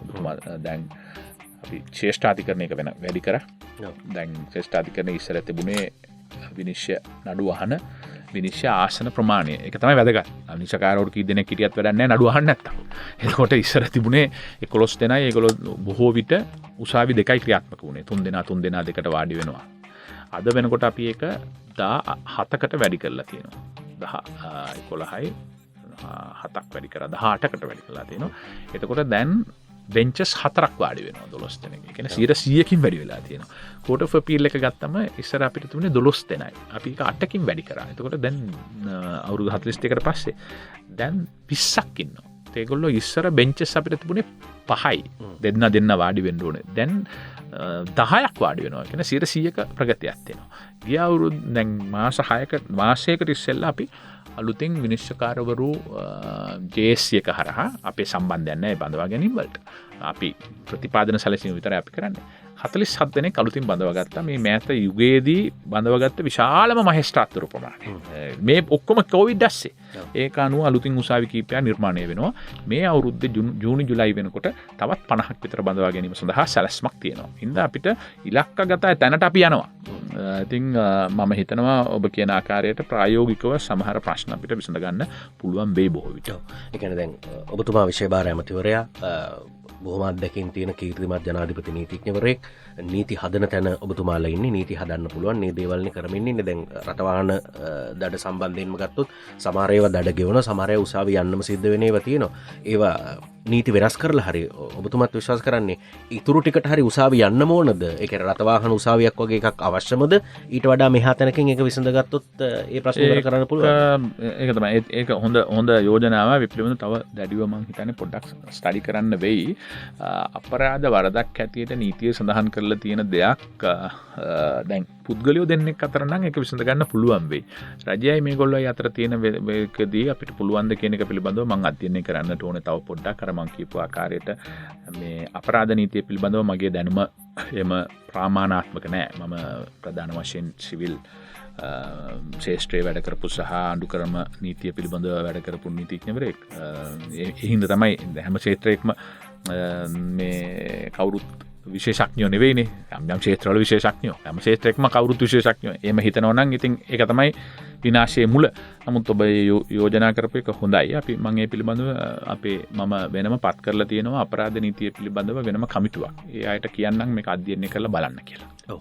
දැන් අපි තව ප්‍රායෝගික කාරණා ගත්තොත් සමහරලාට ඔබතුමා රිජුව මැදිහත් නොවුනත් මේ සිස්ටම් චේන්ජ් කියන තැනදී අපි කල්පනා කරොත් මේ ප්‍රායෝගික උදාහරණයක් එක්තරා පුද්ගලෙක් අපිට කියන්නේ දන්න කෙනෙක්ගෙන් වාර්තා වුණු තොරතුරක් ඔහු ඇමරිකාවේ ඉඳලා ලංකාවට එන්න උත්සාහ කරන ඔහුගේ ගුවන් ගමන් බලපත්‍රයේ කාලය ඉක්මවලා. එතකොට ඔහුට අර හදිසියේ පාස්පෝර්ට් එකක් හදාගන්න වෙන ඉමර්ජන්සි පාස්පෝර්ට් එකක්. දැන් ලංකාවේදී නම් එහෙම පාස්පෝර්ට් එකකට අපි දැක්කා සාමදාන විනිශ්චයකාරවරයෙක් ඒ වගේ කෙනෙක් අත්සන් කරන්න කලින් උවමනාව තිබුණා. දැන් ඒක එහෙම අවශ්‍යතාවයක් නෑ ලංකාවේදී. නමුත් විදේශයන්හිදී මේ බාගත කරගන්න අයදුම් පත්‍රයකදී ඩවුන්ලෝඩ් කරන ඇප්ලිකේෂන් එකකදී අර වසර කීපයක් තිස්සේ දන්න කෙනෙක් අත්සන් කරන්න ඕන ඒක කරලා සීල් එකක් ගහන්නත් ඕන. හැබැයි අපිත් දන්න විදිහට ඇමරිකාව වගේ රටවල් වල එහෙම සීල් පාවිච්චි කරලා එහෙම කරන අවස්ථා අඩුයි. එවැනි දේවල් වල වෙනස්කම් අපිට කරගන්න බැරිද? දන්න සමහර විට දොය ඒ රේකී අමාත්‍යංශය හරහා තමයි ඒක බලන්නට ඕන. දවුම් ආගමන විගමන පනත පාලනය වෙන්නේ ගරු ආරක්ෂක ඇමතුමා යටතේ. ඉතින් ඒ රේකී අමාත්‍යංශය හරහා ඒක පුදුවේ එක අමාත්‍යංශයක් යටතේ නොවන නීති තමයි මගේ අධිකරණ අමාත්‍යංශය යටතේ පාලනය වෙන්නේ නැත. හැමදේටම මට ඇඟිලි ගහන්න බෑ. මගේ ශේෂ්ත්‍රයේ තියෙන දේවල් පිළිබඳව මම ඒක බලාගෙන ඉන්නවා. දැන් ඔබ කියන ආකාරයට හැබැයි අපි හුඟක් දේවල් ඔබ දකින්න ඇති මේ ඩිජිටල් කරණේ නම් විශාල පරිවර්තනයක් සිදු වීගෙන යනවා. අපි ලබන මාස 3 ඇතුළත මට හිතෙනවා අපිට පුළුවන් වෙයි කියලා මේ ඩිජිටල් ID එක නිකුත් කරන්න. ඩිජිටල් ID එක නිකුත් කරාම මම හිතනවා සියලු දේම ඉබේම ඩිජිටල් කරන එකට ලක් වෙයි. හැම පුද්ගලයාටම වෙනම ඩිජිටල් වොලට් එකකුත් දෙන්න අපි බලාපොරොත්තුවක් තියෙනවා. ඒක නම් ඉතා හොඳින් සිද්ධ වෙනවා. මෙත් එක්කල් ඒක නැවතිලා තිබුණු එකක්. ඩිජිටල් මේ ID එක ආවනම් ඔබ පිළිබඳව සියලු තොරතුරු ඩිජිටල් ඒ ID එකේ තියෙනවා. එතකොට ඒක ආයේ හොය මේව කරගෙන යනවා. ඒක දාපු ගමන් ටෝංගාලා ඒ සියලු දේවල් එනවා. මම ඒකත් එක්ක ඔය කියන දේවල් ඉතා සරල වෙන්න ඉඩ තියෙනවා ඉදිරියට යනකොට. ඔව්. මටනේ අලුත් ආණ්ඩුක්‍රම ව්‍යවස්ථාව එක්තරා විදිහකට ජනාධිපතිතුමාගේ පොරොන්දුවක් 20 වෙනි සංශෝධනයේ සම්මත කරද්දී ආණ්ඩුවේම කණ්ඩායම් වලට දුන්නු පොරොන්දුවක්. මම හිතන්නේ ඒකේ මූලික අධීරයේ කෙටුම්පත් වැඩ කටයුතු අවසන්. දැන් කැබිනට් මණ්ඩලය ඉදිරිපත් කරන්න මදන්න වාර්තාවුණු ගිය සතියන්තේ වාර්තාවුණු අප්‍රේල් මාසයේදී පාර්ලිමේන්තුවටම අලුත් ආණ්ඩුක්‍රම ව්‍යවස්ථාව අරගෙන එන්න සූදානම් කියලා. මේ බලාපොරොත්තු වුණු දේවල් අලුත් ආණ්ඩුක්‍රම ව්‍යවස්ථාව හරහා සාධනීය දේවල් ඉටු කරගන්න පුළුවන් කමක් තිබුණද අධිකරණ ඇමතුමා? ඇත්ත වශයෙන්ම අපි මම අලුත් ක්‍රමවේදයක් මේ සඳහා යොදාගත්තේ. මොකද මෙච්චර කල් ඔබ දන්නවා ජනාධිපතිතුමායි කතාවේ කියපු ආකාරයට 94 ඉඳලම පාර්ලිමේන්තුවේ වාඩි වෙලා බිඳුවේ ඉඳලම කොන්ස්ටිටියුෂන් එකක් හදන්න උත්සාහ කරා. ඒ උත්සාහයන් සාර්ථකුන්නේ නැහනේ. ජී.එල්. පීරිස් ඇමතුමා වාඩි වෙලා අවුරුදු 2ක් විතර උත්සාහ කරා. ඊට පස්සේ චොක්සි මහත්මයා වාඩි වෙලා අවුරුදු ගාණක් උත්සාහ කරා. ගිය පාර්ලිමේන්තුවේ සම්පූර්ණ අගමැතිතුමා ඇතුළු සුමන්දිරන් ඇමතුමා ඇතුළු හැමදෙනාම වාඩි වෙලා උත්සාහ කරා. හාත් කරගන්න බැරි වුණා. හින්දා ඒක ලේසි නෑ. මේ පිළිබඳව ප්‍රමාණාත්මක දැනුමක් නැති අය මුල ඉඳලම එක අකුරෙන් අකුර හදන්න බෑනේ පාර්ලිමේන්තුවේ ඉඳගෙන. ඒ හින්දා අපි රිවර්සල් එකක් හැදුවා. ඒක වෙනුවට මම හිතුවා වෙනත් නව්‍ය ක්‍රමවේදයක් අනුගමනය කරේ. ඒ කියන්නේ දැන් ඉස්සර මේ කරපු උත්සාහයන් පිළිබඳව අපිට දැනීමක් තියෙනවා. මේ ප්‍රශ්න පිළිබඳව අපිට දැනීමක් තියෙනවා. ඉතින් ඊට සුදුසුකම් තියෙන හොඳ කණ්ඩායමක් අපි පත් කරලා ඕන්ට කියලා අපි ඩ්‍රාෆ්ට් එකක් හදමු. ඩ්‍රාෆ්ට් එකක් හදලා ඊට පස්සේ ඩ්‍රාෆ්ට් එක ඩිස්කස් කරන්න පුළුවන් නේ. එතකොට අපිට මට 100%ක් විශ්වාසයි මේ ඔතන කොන්ටෙන්ෂස් ඉෂුව කියන්නේ. ඒ කියන්නේ විවාදයට භාජනය වන කරුණු වෙන්නේ 10%ක් වැඩිම වුණු. 15ක්. අනිත් ඔක්කොටම මිනිස්සු එකඟ වෙනවා. ඉතින් අපි එකඟ වෙච්ච දේවල් වලට එකඟ වෙලා ඒ දේවල් පිළිබඳව තමයි පාර්ලිමේන්තුවේ වැඩියෙන් සාකච්ඡා කරන්නේ. ඉතින් ඒ අනුව තමයි රොමේෂ් සිල්වා කමිටුව මම යෝජනා කරලා පත් කරලා ඔවුන් මේ අවසාන අධීරයේ ඉන්නේ. ඔබ කියන එක හරි. ලබන පෙබරවාරි වෙන විතර වෙනකොට අපිට හිතනවා මේ ජනාධිපතිතුමාට ලබා දීලා ජනාධිපතිතුමා ඒක අධ්‍යයනය කරලා එතුමාගේ තොරතුරු අනුව නැවත සාකච්ඡා කරලා කැබිනට් එකට දැමීමේ සූදානමක් තියෙනවා. ඒක එහෙම සිද්ධ වෙයි කියලා අපි බලාපොරොත්තුවක් තියෙනවා. ඔව්. එතනදී මම හිතන්නේ ආණ්ඩුවේ හවුල්කාර පක්ෂත් බලාපොරොත්තු වෙන්න ඉන්න කාරණයක් ජනාධිපතිතුමාගේ අවධානය යොමු වෙලා තිබුණු කාරණයක් අපි දැක්කා 20 වෙනි සංශෝධනය අරගෙන එනකොට මේ ආණ්ඩුක්‍රම ව්‍යවස්ථාවෙම සිද්ධ කරපු සංශෝධනයන් වෙනස්කම් ද්විත්වපුරවැසි භාවය සම්බන්ධයෙන් ප්‍රශ්නයක් මතුවුණා. ඇත්තටම ක්‍රමවේද වෙනස් කරන්න සිස්ටම් චේන්ජ් කරන්න උත්සාහ කරපු කාලෙක අපිට තිබුණු ලොකුම ප්‍රශ්නය ද්විත්වපුරවැසියන්ට පාර්ලිමේන්තුව එන්න පුළුවන්ද බැරිද කියන එකද අධිකරණ ඇමතුමා. එතන මම නම් හිතන්නේ මේවා ඔක්කොම මම මුලිනුත් කිව්වේ අපි ප්‍රධාන වශයෙන් සටන් පාට පස්සේ දුවන ජාතියක් බවට පත් වෙලා තියෙනවා. දැන් මේ කාලෙන් කාලට සටන් පාට හදා ගන්නවා. බලන්න උදාහරණයක් හැටියට ඔය දූෂණය හා වංචා. දූෂණය වංචාව නැති වෙන්නට ඕන. නමුත් ඒක උඩ විතරක් ආණ්ඩුවකට බලයට අරගෙන පුළුවන් ද ආණ්ඩු රන් කරන්න? ගියා ආණ්ඩුව ආවේ ඒක උඩ. ඉතින් මේක ඒ හින්දා හැබැයි ඒගොල්ලෝ ඇවිල්ලා කරපු වංචා හිතත් වඩා වැඩි. ඉතින් මේ බොරු සටන් පාට වලින් මේක විසඳන්න බෑ. ඔය පුද්ගලයෙකුට දෙන්නෙකුට ද්විත්වපුරවැසිකම දුන්නද තිබුණද කියන එක උඩ නෙවෙයි මේ රට කරන්න ඕන කියන එක. රටට ඕන අර මම මුලින් කියපු ආකාරයට දත්ත මත පදනම් වෙලා ලොජිකලි ඒ කියන්නේ තර්කානුකූලව තීන්දුව తీරන අරගෙන ලෝකයේ අනිත් රටවල් දියුණු වෙලා තියෙන ආකාරය පිළිබඳ අධ්‍යයනය කරලා වැඩපිළිවෙලක්. ඒ වැඩපිළිවෙල ක්‍රියාත්මක වෙන්න. ඉතින් ඒ අතරතුරදී ජාතිය ඇද ගන්නවා, ආගම ඇද ගන්නවා, භාෂාව ඇද ගන්නවා, පුද්ගලයෝ ඉලක්ක කරගෙන මේ පුද්ගලයාව දේශපාලන ඉවත් කිරීම සඳහා මේක කරන්න ඕනේ කියලා හිතා ගන්නවා. ඉතින් ඕවයින් නම් මම හිතන්නේ නෑ ඒක නිකන් අර සංකේතාත්මකව දේශපාලන වේදිකාවේ කියන දේවල් මිසක ඕකෙන් ඇති ලොකු ප්‍රශ්නයක් නෑ. ඒක තිබුණත් එකයි නැතත් එකයි.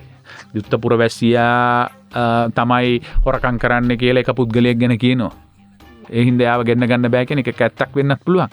නමුත් ලංකාවේ පුරවැසියෝ හොරකම් කරලා පිටරටට ගිහිල්ලා පදිංචි වෙලා ඉඳලා තියෙනවා. ඉතින් ඒක දේශපාලන වශයෙන් තීරණය කරන්න ඕනේ. නමුත් ඔය අප්‍රෝච් එක තමයි අපි ඉවත් කරගන්නට ඕන. රටම් පාට වොයිස් කට් ප්‍රකාශ ඒවයින් රට දියුණු කරන්න බෑ. ඒ හින්දා ද්විත්වපුරවැසි ඉන්නවද නැද්ද කියන එක මම හිතන්නේ සියලු දෙනා පාර්ලිමේන්තුවෙන් තීරණය කළ යුතු දෙයක්. නමුත් ජනාධිපතිතුමා පැහැදිලි පොරොන්දුවක් දුන්නා අලුත් ව්‍යවස්ථාවකදී ද්විත්වපුරවැසිභාවය ඉවත් කරනවා කියන එක. මම හිතනවා ඒකට ගැළපෙන විදිහට එතුමා යෝජනා කරයි. නමුත් අවසාන වශයෙන් පාර්ලිමේන්තුව තමයි තීරණය කරන්න ඕනේ 3-2කින් මේක කොහොමද වෙනස් වෙන්න ඕනේ කියන එක. ඔව්. එතකොට ජනාධිපති නීතිඥ රොමේෂ් සිල්වා මැතිතුමාගේ මූලිකත්වයෙන් හදපු ඒ ලියවිල්ල ඒකෙදි මූලික වශයෙන් මේ පිළිබඳව අවධානය යොමු වෙලා තියෙනවද? මම හිතනවා අවධානය යොමු වෙලා තියෙයි කියලා මට හිතෙනවා. මොකද අපි ඊට පෙර තිබුණු සියලුම සංශෝධන උන්ට ලබා දීලා තියෙනවා. සාකච්ඡා වෙච්ච කරුණු ලබා දීලා තියෙනවා. එතකොට එකඟ වෙච්ච එකඟතා පිළිබඳව ලබා දීලා තියෙනවා. ඔවුන් විවිධ කණ්ඩායම් පක්ෂවලට කතා කිරීම සඳහා අවස්ථාව ලබා දුන්නා. ඒ සියල්ල එකතු කරගෙන ඔවුන් අතර තියෙන ඩ්‍රාෆ්ට් එකක් තමයි අපිට ලැබෙන්නේ. ඔව්. දැන් මේ අපි රටක නීති සකස් කරද්දී තීන්දුව తీරන ගනිද්දී ප්‍රජාතාන්ත්‍රීය තැන්වලින් මිදෙනවා, ජනතාවට ඇහුම්කන් දෙන්නේ නැහැ, නායකයෝ බලය ඒකරාශී කරනවා, මේ වගේ චෝදනා ජාත්‍යන්තරයේ හැම අපිට තියෙනවා. දැන් අපි ජාත්‍යන්තර මූල්‍ය අරමුදලට යනවද නැද්ද කියන එකට හේතුපාට සටන් පාට කොච්චර කිව්වත් එක පැත්තකින් මතුවෙන කාරණයක් තමයි අපේ ව්‍යවස්ථාව එහෙම නැත්නම් නීතිය සිද්ධ වෙච්ච ඇතැම් ප්‍රතිසංස්කරණවලට ඒවා ජනතාවට කිට්ටු නැහැ. ඒ හින්දා ජාත්‍යන්තරය ප්‍රතික්ෂේප කරනවා. විශේෂයෙන් 20 වෙනි සංශෝධනයේ සම්මත වීම ජාත්‍යන්තර මූල්‍ය අරමුදලට යන්න බාධාවක් කියලා. ඒ කියන්නේ බලය පුද්ගලයන් වටා ඒකරාශී කිරීම. ඒ පිළිබඳව ඔබතුමාගේ අදහස මොකක්ද? ඒක නම් බොරුවක්. දැන් අවශ්‍ය නම් IMF එකට අපිට යන්න පුළුවන්. ජාත්‍යන්තර මූල්‍ය අරමුදලට. ඒක ප්‍රතිපත්තිමය තීරණයක්. පෞද්ගලිකව ඔබ මගෙන් අහනවා නම් මම නම් හිතනවා යා යුතුයි කියන තැන තමයි මම ඉන්නේ. යා යුතුයි කියන තැන මම ඉන්නවා. මොකද මම මුලින් කියපු ආකාරයට ගිහිල්ලා කතා කරලා අපිට ගැළපෙන දේවල් නම් අපි ඒක සම්බන්ධ කරගන්නවා. ගැළපෙන්නේ නැත්නම් අපි ප්‍රතික්ෂේප කරනවා. කොන්දේසි. ජාත්‍යන්තර මූල්‍ය අරමුදලෙත් විශාල විනාශකම් රාශියක් සිද්ධ වෙලා තියෙනවා. මොකද ජාත්‍යන්තර මූල්‍ය අරමුදල මුල් කාලයේදී කරපු දේවල් සම්බන්ධයෙන් උන් දැඩි ලෙස මේ අප්‍රසාදයටපත් වුණා බොහෝ රටවල් වල. විශේෂයෙන්ම 1997-98 වර්ෂවලදී ඔබතුමා දන්නවා ආසියානු කලාපයේ රටවල්, ආසියාන් කියන රටවල්, ඒ කියන්නේ මේ බංගලා මේ ඔස්ට්‍රේලියානු ආසියාන් ඕගනයිසේෂන් කියලා කියන්නේ ඔය මලේසියාව, සිංගප්පූරුව, ඉන්දුනීසියාව ඒ ඇතුළු ප්‍රදේශයේ විශාල කඩාවැටීමක් සිද්ධ වුණානේ. බාත් එක කඩාවැටලා, තායිලන්තේ කඩාවැටලා. ඒක හැන්ඩල් කරපු ආකාරය පිළිබඳව විශාල විවේචනයක් තිබුණා. ඒ කාලේදී ඔබතුමා දන්නවා මහතීර් මොහම්මද් මන්තුමා IMF එක පැත්තකට දාලා තමන් අතට අරගෙන ඒක විසඳුවා. නමුත් ඒකෙන් පස්සේ IMF එකේ විශාල වෙනසක් වෙලා ඔවුන්ගේ අප්‍රෝච් එකෙත් වෙනසක් වෙලා තියෙනවා. මොකද ඔවුනුත් මිනිසුන්ට බුණ දෙන්න ඕනේ කියලා. හින්දා ඔවුන් දැන් මහතීර් මොහම්මද් මහත්තයාගේ ක්‍රමය තමයි ඔවුන් දැන් කියන්නේ කරන්න ඕනේ කියලා. හින්දා මම හිතනවා ඔවුන් එක සාකච්ඡා කරා කියලා මේ පාඩුවක් වෙන්නේ නැහැ කියන එක මගේ පෞද්ගලික මතය. නමුත් ඒක රජය විසින් තීරණය කළ යුතු දෙයක්. පෞද්ගලිකව ඔබ මගෙන් ඇහුණා මම හිතනවා සාකච්ඡා කිරීමෙන් අඩුවක් නම් වෙන්නේ නැහැ. වැඩිම වුණොත් සාකච්ඡා කරලා ගැලපෙන්නේ නැහැ කියලා අතහැරලා දාන්න පුළුවන්. අපිට ඊටා වැදගත් ජාත්‍යන්තර ප්‍රජාව තුළ අපේ විශ්වාසය ගොඩනගා ගන්න. ජාත්‍යන්තර ප්‍රජාව තුළ අපේ මූල්‍යමය විශ්වාසය ගොඩනගා ගන්න නම් රේටින් ඒජන්සිස් කියලා අපි කියන්නේ. රේටින් ඒජන්සිස් කියන්නේ අපිව ශ්‍රේණිගත කරන ආයතන 3ක් තියෙනවා. මොඩි, S&P සහ ෆිච්. ඒ රේටින්ස් ආයතන වලින් එක වැඩ කරනකොට IMF එක තරහ කරගෙන අපිට වැඩ කරන්නට බෑ. ඉතින් රේටින් ඒජන්සීස් අපේ රේටින්ග්ස් පල්ලෙහාට දානකොට ජාත්‍යන්තර ප්‍රජාව හා මූල්‍ය ප්‍රජාව අපිත් එක්ක ලොකු ප්‍රශ්නයක් ඇති කරගන්නවා. විශ්වාසය පිළිබඳ ගැටලුවක් මතුවෙනවා. ඒ හින්දා ඒක ගොඩනගා ගැනීම සඳහා IMF එකට කතා කරාට ප්‍රශ්නයක් නැහැ කියන තැන මම දිගින් දිගටම ඉන්නවා. ඉතින් ඒක මම ප්‍රසිද්ධියත් කියලා තියෙනවා. කැබිනට් එකෙත් මම කියලා තියෙනවා. මුදල් ඇමතුමාටත් කියලා තියෙනවා. ඔව්. ඇත්තටම මේ සමහර රට ඇතුලේ සම්මත කරගන්න නීති ජාත්‍යන්තරය යන බලපෑම් ඇති කරලා තියෙනවද? නෑ, අත වශයෙන්ම අයියට පොඩි දෙයක් එකතු කරොත් අර මම කලිනුත් කියපු කාරණේ අපි සංවර්ධනය වෙමින් පවතින රටක්නේ.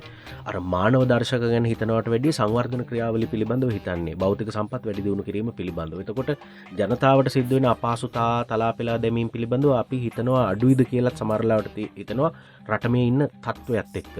එහෙම බැලුවොත් ඒවා දියුණු ලෝකයට ගැලපෙන්නේ නැද්ද අධිකරණ ඇමතුමා? සමහර දේවල් ඉතින් එක්කෙන දැන් අපිට ඔබ බලන්නට ඕන 19 වන සංශෝධනයේ හේතු කොටගෙන එකපාරටම ඇවිල්ලා බලයේ කේන්ද්‍රස්ථාන දෙකක් ඇති කරන්නේ. ජනාධිපතිතුමාට හා අගමැතිතුමා වටා බල කේන්ද්‍රස්ථාන දෙකක්. එතකොට එක වාහනයයි ඩ්‍රයිවර්ස්ලා දෙන්නයි. ඉතින් අපි දැක්කා ඒකේ ඩිස්ෆන්ක්ෂනල් එකක් වුණා. ඉතින් ඒක උඩ අපි දැක්කා 19 සිද්ධ වෙච්ච පාස්කු ප්‍රහාරය. ඉතින් මේ දෙකේම අඩු වැඩිකම් තියෙනවා. නමුත් ඒකයි මම මුලින්මුත් කිව්වේ මට දැන් හිතෙනවා අර කොමටත් ඉතින් අර අපි පක්ෂයක් හැටියට තීරණය කරේ 19 වෙනි සංශෝධනය ඉවත් කරලා 19ට පෙර තිබුණු තත්ත්වයට යා යුතුයි කියන එකනේ. හැබැයි පෞද්ගලිකව මට නිදහසක් දාබා දීලා තිබුණා නම් මම කැමති අර තිබුණු කොමිෂන් ටික වෙනස්කම් කරලා තියාගත්තා නම් හොඳයි කියලා මට හිතුණා. මොකද තනි පුද්ගලයෙක් තීන්දුව තීරණ ගන්නවට වැඩිය ඒ තීන්දුව තීරණ තව තැනකින් පෙරලා ගන්න එක වඩා හොඳ තීරණයකට යන්නට යාම සඳහා හැකියාවක් තියෙනවා කියන එක. නමුත් ඒකෙන් සර්වජන ඡන්ද බලයෙන් තෝරගන්න ජනාධිපතිතුමාගේ අත් දෙක බැඳලා තියන්නට බෑ. තීන්දුව තීරණ ගන්නට තියෙන අවස්ථා නැති කරන්න බෑ. ඒ IGP කෙනෙක්ව රිමූව් කරන්න බැරි තත්ත්වයකට යන්නට බෑ. මේ දෙකේ සංකලනය තිබිය යුතුයි කියන එක මම හිතනවා. ඉතින් අලුත් ව්‍යවස්ථාවෙන් ඒ දිහත් බොහෝ විට සලකා බලයි. හැබැයි ඔබතුමා කියනවාගේ 19 වෙනි සංශෝධනයෙන් කොමිෂන් සභාවලට ලබා දීපු බලය 20 වෙනි සංශෝධනයෙන් යම් විදියකට ඉවත් කරා සීමා කිරීම සිද්ධ වුණා. ඔබතුමා විශ්වාස කරනවා යම් සීමාවක් ඇතුලේ ඒ කොමිෂන් සභාවලට බලය තිබුණා නම් හොඳයි කියන එක. ඔව්. ඒ කියන්නේ අලුත් ව්‍යවස්ථාව ඇතුලේ ඒකට ඉඩක් තියෙයි. ඉඩක් තියෙයි කියලා මම බලාපොරොත්තු වෙනවා. මම තාම දැකලා නැහැ. ඔවුන්ට ඉන්ඩිපෙන්ඩන්ට්ලි ඔවුන්ට ස්වාධීනව මේ වැඩේ කරන්න තමයි අපි ලබා දීලා තියෙන්නේ. අපේ අදහස් විමසුවා. මගේ අදහස් විමතපාතයි මගේ අදහස් මම කිව්වා. ඔව්. අපි විරාමයකට යන්න කලින් තව එක ප්‍රශ්නයක් ඒ සම්බන්ධවම යොමු කරලා ගියොත් හොඳයි කියලා හිතනවා අධිකරණ ඇමතුමා. දැන් ජනතාව ඉන්නේ ජීවත් වීම සම්බන්ධයෙන් අර්බුදයක. එතකොට දැන් ඒ වගේ වෙලාවක සමස්ත පද්ධතිය ඇතුළේ සිද්ධ වෙන සමහර ගැළපෙන්නේ නැති දේවල් ගැන ජනතාවට විරෝධයක් තියෙනවා. සමහර නඩු සම්බන්ධයෙන් ලැබෙන තීන්දුවලදී ජනතාව සැකමතු කරනවා දේශපාලනයේ ඉහළින් බලපෑම් කරලද මේ තීන්දුව ලැබෙන්නේ කියලා. ඒ කියන්නේ පහුගිය ආණ්ඩුවකින් පවතින රජයක කෙනෙකුට චෝදනාවක් ගොනු කරොතින් දූෂණයක් වංචාවක් සම්බන්ධයෙන් ආණ්ඩුව පත් වුණාට පස්සේ කොහොමද ඔවුන් නිර්දෝෂ වෙන්නේ? නිදහස් වෙලා යන්නේ කොහොමද? මේ සම්බන්ධයෙන් ජනතාවට සැක තියෙනවා. එහෙම ඉහළ බලපෑම් තියනවද අධිකරණ ඇමතුමා? කිසිම බලපෑමක් නැහැ. අත් වශයෙන්ම මම නීතිඥවරයෙක් ජනාධිපති නීතිඥවරයෙක් හැටියට අධිකරණ ස්වාධීනත්වය දැඩිව විශ්වාස කරනවා. මම ඔවුන්ට ඒ අවශ්‍ය සම්පූර්ණ ස්වාධීනත්වය මම ලබා දීලා තියෙනවා. අපේ රජයේ පැත්තෙන් නම් මම හිතන ජනාධිපතිතුමාත් ඒක දැඩිව විශ්වාස කරනවා. අපි ඇඩ්මිනිස්ට්‍රේටිව් පරිපාලනමය හේතුවක් මිසක පවතින නඩු සම්බන්ධයෙන් මම කවදාවත් විනිශ්චයකාරවරු එක්ක හරි ඒක කතා කරන්නත් බෑ. ඒක හරි කතයි. එහෙම කිසිම දවසකම සිද්ධ වෙලා නැහැ. අපේ බලපෑම නැහැ. ඒක තව පැත්තක් තියෙනවා. ඒක තමයි පහුගිය කාලෙදී දාපු නඩු ටික බැලුවම අලුත් ක්‍රමවේදයකට නේ නඩු දැම්මේ. ඒ කියන්නේ දූෂණ මර්දන කමිටුවක් කියලා එකක් අගමැතිතුමාගේ ඔෆිස් එකේ අරලිකා මන්දිරයේ පිටුව ගත්තා. දේශපාලඥයෝ ඒට කිව්වා ඒට අවශ්‍ය චෝදනා ටික දෙන්න කියලා. ඌන් ඒක කලත්තලා බලලා තමයි තීන්දුව තීරණය ගත්තේ මොනවටද නඩු දාන්න ඕනේ කියලා. ඒකට සම්බන්ධ වෙලා හිටියා අවාසනාවකට වගේ නීතිපති දෙපාර්තමේන්තුවේ නිලධාරීන් පවා. එතකොට ඒගොල්ලෝ එකතු වෙලා මේක යවලා තෝරා බේරගෙන තෝරගත්තු ඉලක්ක කරගත්තු දේශපාලඥයන්ට විරුද්ධව යම් යම් නඩු දැම්මා. ඇත්තටම හුඟක් නඩු බොරු නඩු. මම ඒක නීතිඥවරයෙක් හැටියට දන්නවා. ඉතින් මේ නඩු අහනවා නම් අවසාන වශයෙන් ඒක අනිවාර්යයෙන්ම නිෂ්ප්‍රභා වෙනවා. ඒ කාලේ අහපු නඩුත් නිෂ්ප්‍රභා වුණා. මම උදාහරණ කියන්නම්. මම පෙනී හිටියා අර විශේෂ අධිකරණයක් කියලා එකක් පිහිටුවුවනේ. දැන් ඉන්න ජනාධිපති ලේකම් ගාමිණී සෙනරත් මහත්තයා ඇතුළු කීප දෙනෙකුට කිසිම පට්ටපල් බොරු නඩුවක් චෝදනා 36ක් එක්ක දාලා අන්තිමේදී ඒ අපේ ආණ්ඩුව ඇවිල්ලා නැහැ. එතකොට දිනින් දිනම නඩුව ඇහුවා. දවස් 58ක් උදේ 9 බාරට ගියාම අපි හෙතර තමයි කෑම කන්නේත්.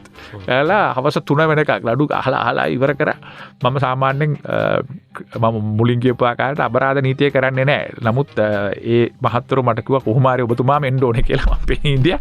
මගේ නඩු චෝදනා 36න්ම 4-5 දෙනාම නිදහස් වුණා. බොරු නඩු.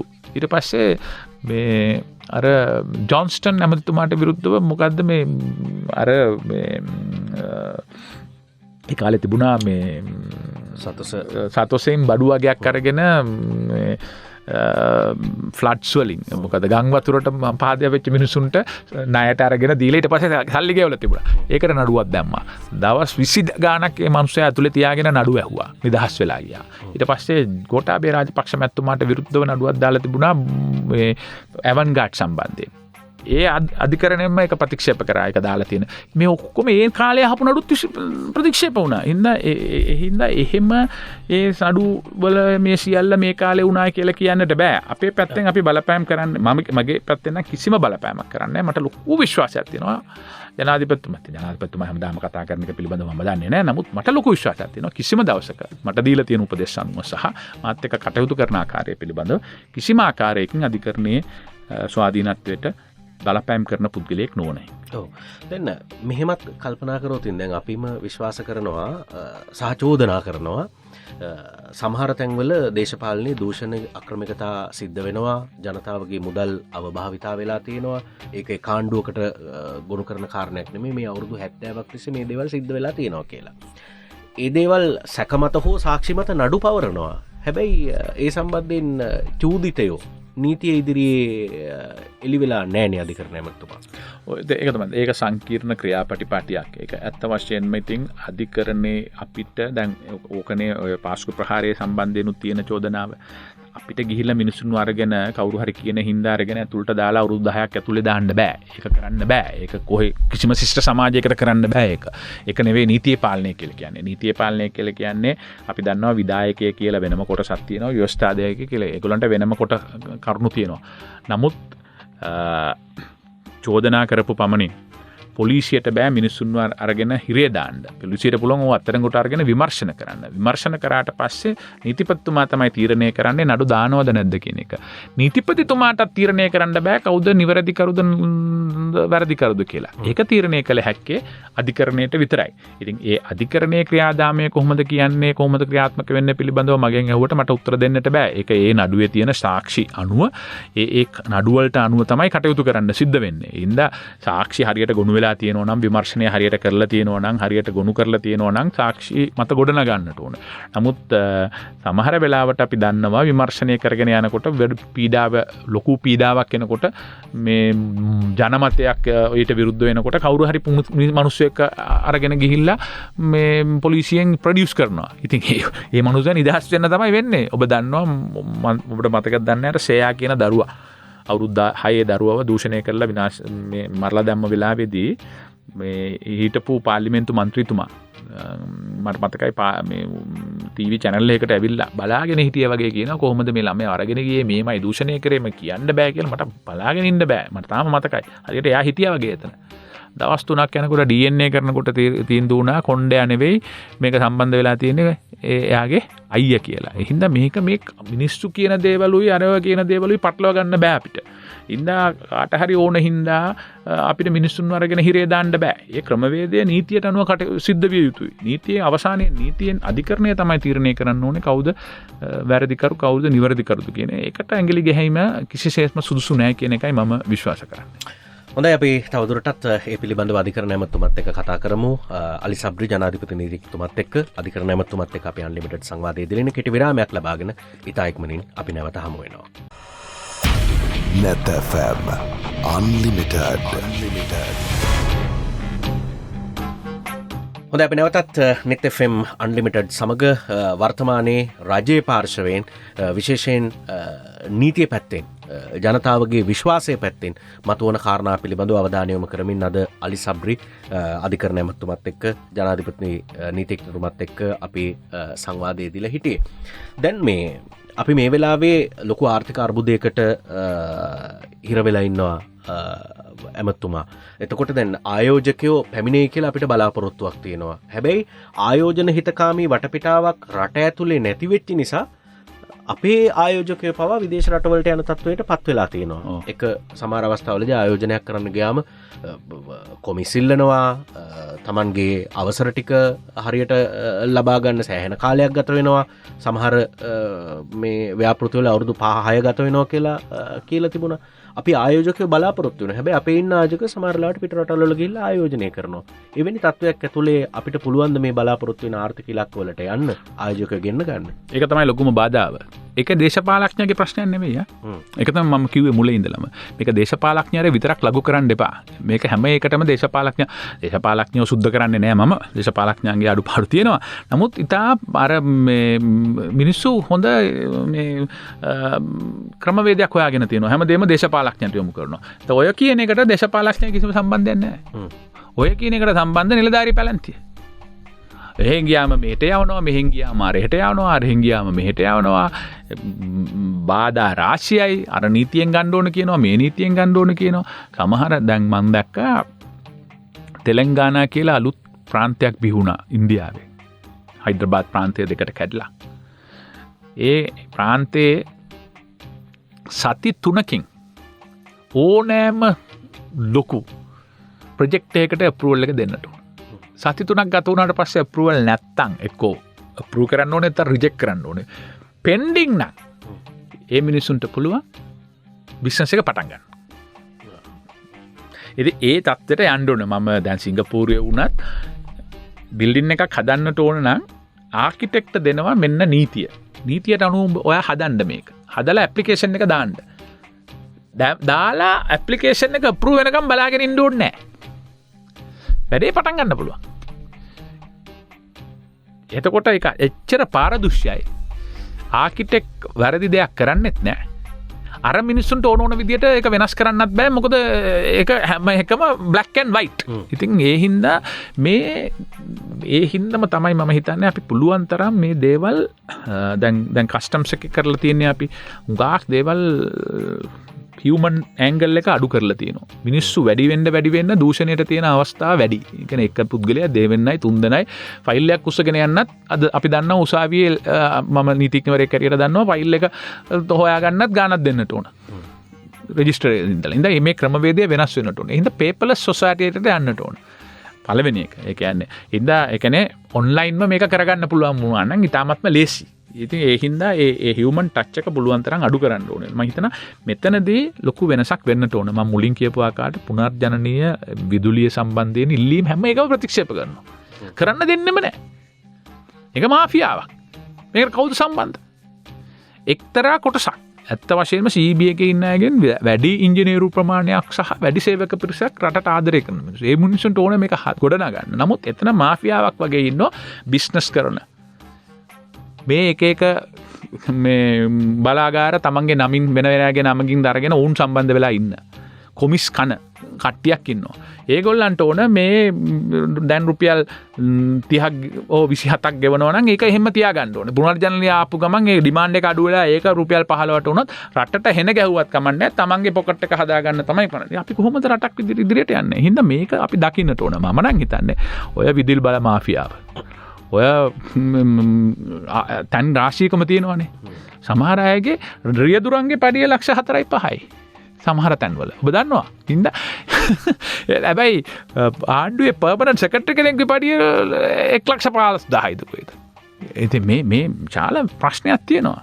මම කිව්වේ දැන් ගිය අවුරුද්දේ මට මතක විදියට පහුගිය අවුරුදු 10ට ස්ටේට් ඕන් ඉන්ස්ටිටියුට්ස් කියලා කියන්නේ SOIs කියලා. ඒවා පළවෙනි 52 අලාභය ට්‍රිලියන 2කටත් වැඩි. කෝප් එකනොත් අනාවරණය වුණා. ට්‍රිලියන මොන අපරාධයක්ද මේක? මේකට දේශපාලන මොනවා කරන්නද? දැන් අර තැන්වල ගැටලුව තියෙනවා කියලා දන්නවනම් කඩාකප්පල්කාරී විදිහට හැසිරෙනවා කියලා දන්නවනම් මාෆියාවන් ක්‍රියාත්මක වෙනවා කියලා දන්නවනම් නීතියක් තියෙනවනම් ඒව ක්‍රියාත්මක කරන්නේ පරක්කු වෙන්නේ. දැන් මේකේ ගැටලු රාශියක් තියෙනවානේ. මොඩක් කරපු ගමන් මේගොල්ලෝ ගිහිල්ලා ස්ට්‍රයික් කරනවා. ස්ට්‍රයික් කරලා ලයිට් නිවනවා. ලයිට් නිවපු ගමන් මිනිස්සු කැමති නෑනේ. ඉතින් ඒ විදිහට මේක මම පෞද්ගලිකව නම් විශ්වාස කරන්නේ ඔය ආර්ථික මර්මස්ථාන කීපයක් තියෙනවා. වරාය, රේගුව, ජල සම්පාදන මණ්ඩලය, විදුලි බල මණ්ඩලය, තෙල් සංස්ථාව. මේවා සියල්ලම ස්ට්‍රයික් කරන එක තහනම් කරන්න ඕන. ඔවුන්ට ඒ බලය ලබා නොදෙන්නට ඕනේ. අවුරුදු 20න් හරි. මොකද ඒක ස්ට්‍රයික් කරන හරි අපරාධයක්නේ. GMO එක. කොහොමද ස්ට්‍රයික් කරන්නේ? ඒක අන්ඩර්ග්‍රවුන්ඩ් ව්‍යවස්ථාවෙන්ම සීමා කරන්න ඕන තියෙන තැන මම හිතනවා. මොකද ඒක එනකොට මේගොල්ලෝ හිතා ගන්නට දැන් හමුදාවට ස්ට්‍රයික් කරන්න බෑනේ. පොලිසියට ස්ට්‍රයික් කරන්න බෑ. එහා සමානව මේක ආර්ථික මර්මාන්තයක්. සිම්පල් දෙයකටත් ස්ට්‍රයික් කරන්නේ මිනිස්සුන්ගේ ජීවිතත් එක්ක. එක දෙවැනි විකල්පය තමයි ඒකට ගැලපෙන ආකාරයට මම හිතනවා වෙනම ෂණික විහිදුම් බලකායක් අපි නිර්මාණය කරන්න ඕනේ. ඒගොල්ලෝ ස්ට්‍රයික් කරත් වැඩ කරන්න පුළුවන් විදියට. ඒක මම පෞද්ගලිකව විශ්වාස කරනවා ඒක කළ යුතුයි කියන එක. මම හිතනවා ජනාධිපතිතුමා පොඩ්ඩක් ලිහිල් වැඩි ඊට වඩා පොඩ්ඩක් සැරට වැඩ කරන ජනාධිපතිවරයෙක් තමයි මේ ජනාධිපතිතුමාගෙන් බලාපොරොත්තු වෙන්නේ. අපි කියලා තියෙනවා. විශේෂයෙන්ම ඔය වගේ මේක අබියුස් කරනවා නම් කට පේනවා. කඩාකප්පල් කිරීමේ ලොකු න්‍යායක් ක්‍රියාත්මක වෙනවා. රට ගැන කිසිම හැඟීමක් නැහැ. හැමේකටම දේශපාලනඥයන්ට බනිනවා. කවුරු හරි දඩ මීමා කරගන්නවා. කවුරු හරි පුද්ගලයෙක් හොයාගෙන එයාට කතා කරනවා. තමන්ගේ යුතුයකම ඉෂ්ට කරනවා. CEB එක පාඩු ලබනවා නම් දේශපාලනඥයෙක් කරවා කියන්නට ඕන. ඒකනේ වැඩ කරන අය වගේ කියන්න ඕනේ නැද්ද? ඉංජිනේරු වගේ කියන්න ඕනේ නැද්ද? සේවකයෝ වගේ කියන්න ඕනේ නැද්ද? ඉතින් මම ඉතින් මේක සංකීර්ණ දෙයක්. කාලයක් තිස්සේ ආපු දෙයක්. මේකට ඉතා ඉක්මනින් විසඳුම් දෙන්නට බෑ. නමුත් පෞද්ගලිකව මම විශ්වාස කරනවා ජනාධිපතිතුමා පොඩ්ඩක් ලිහිල් වැඩි. ඊට වඩා සැර ජනාධිපතිවරයෙක් තමයි මේ රටේ මිනිස්සු බලාපොරොත්තු වෙන්නේ.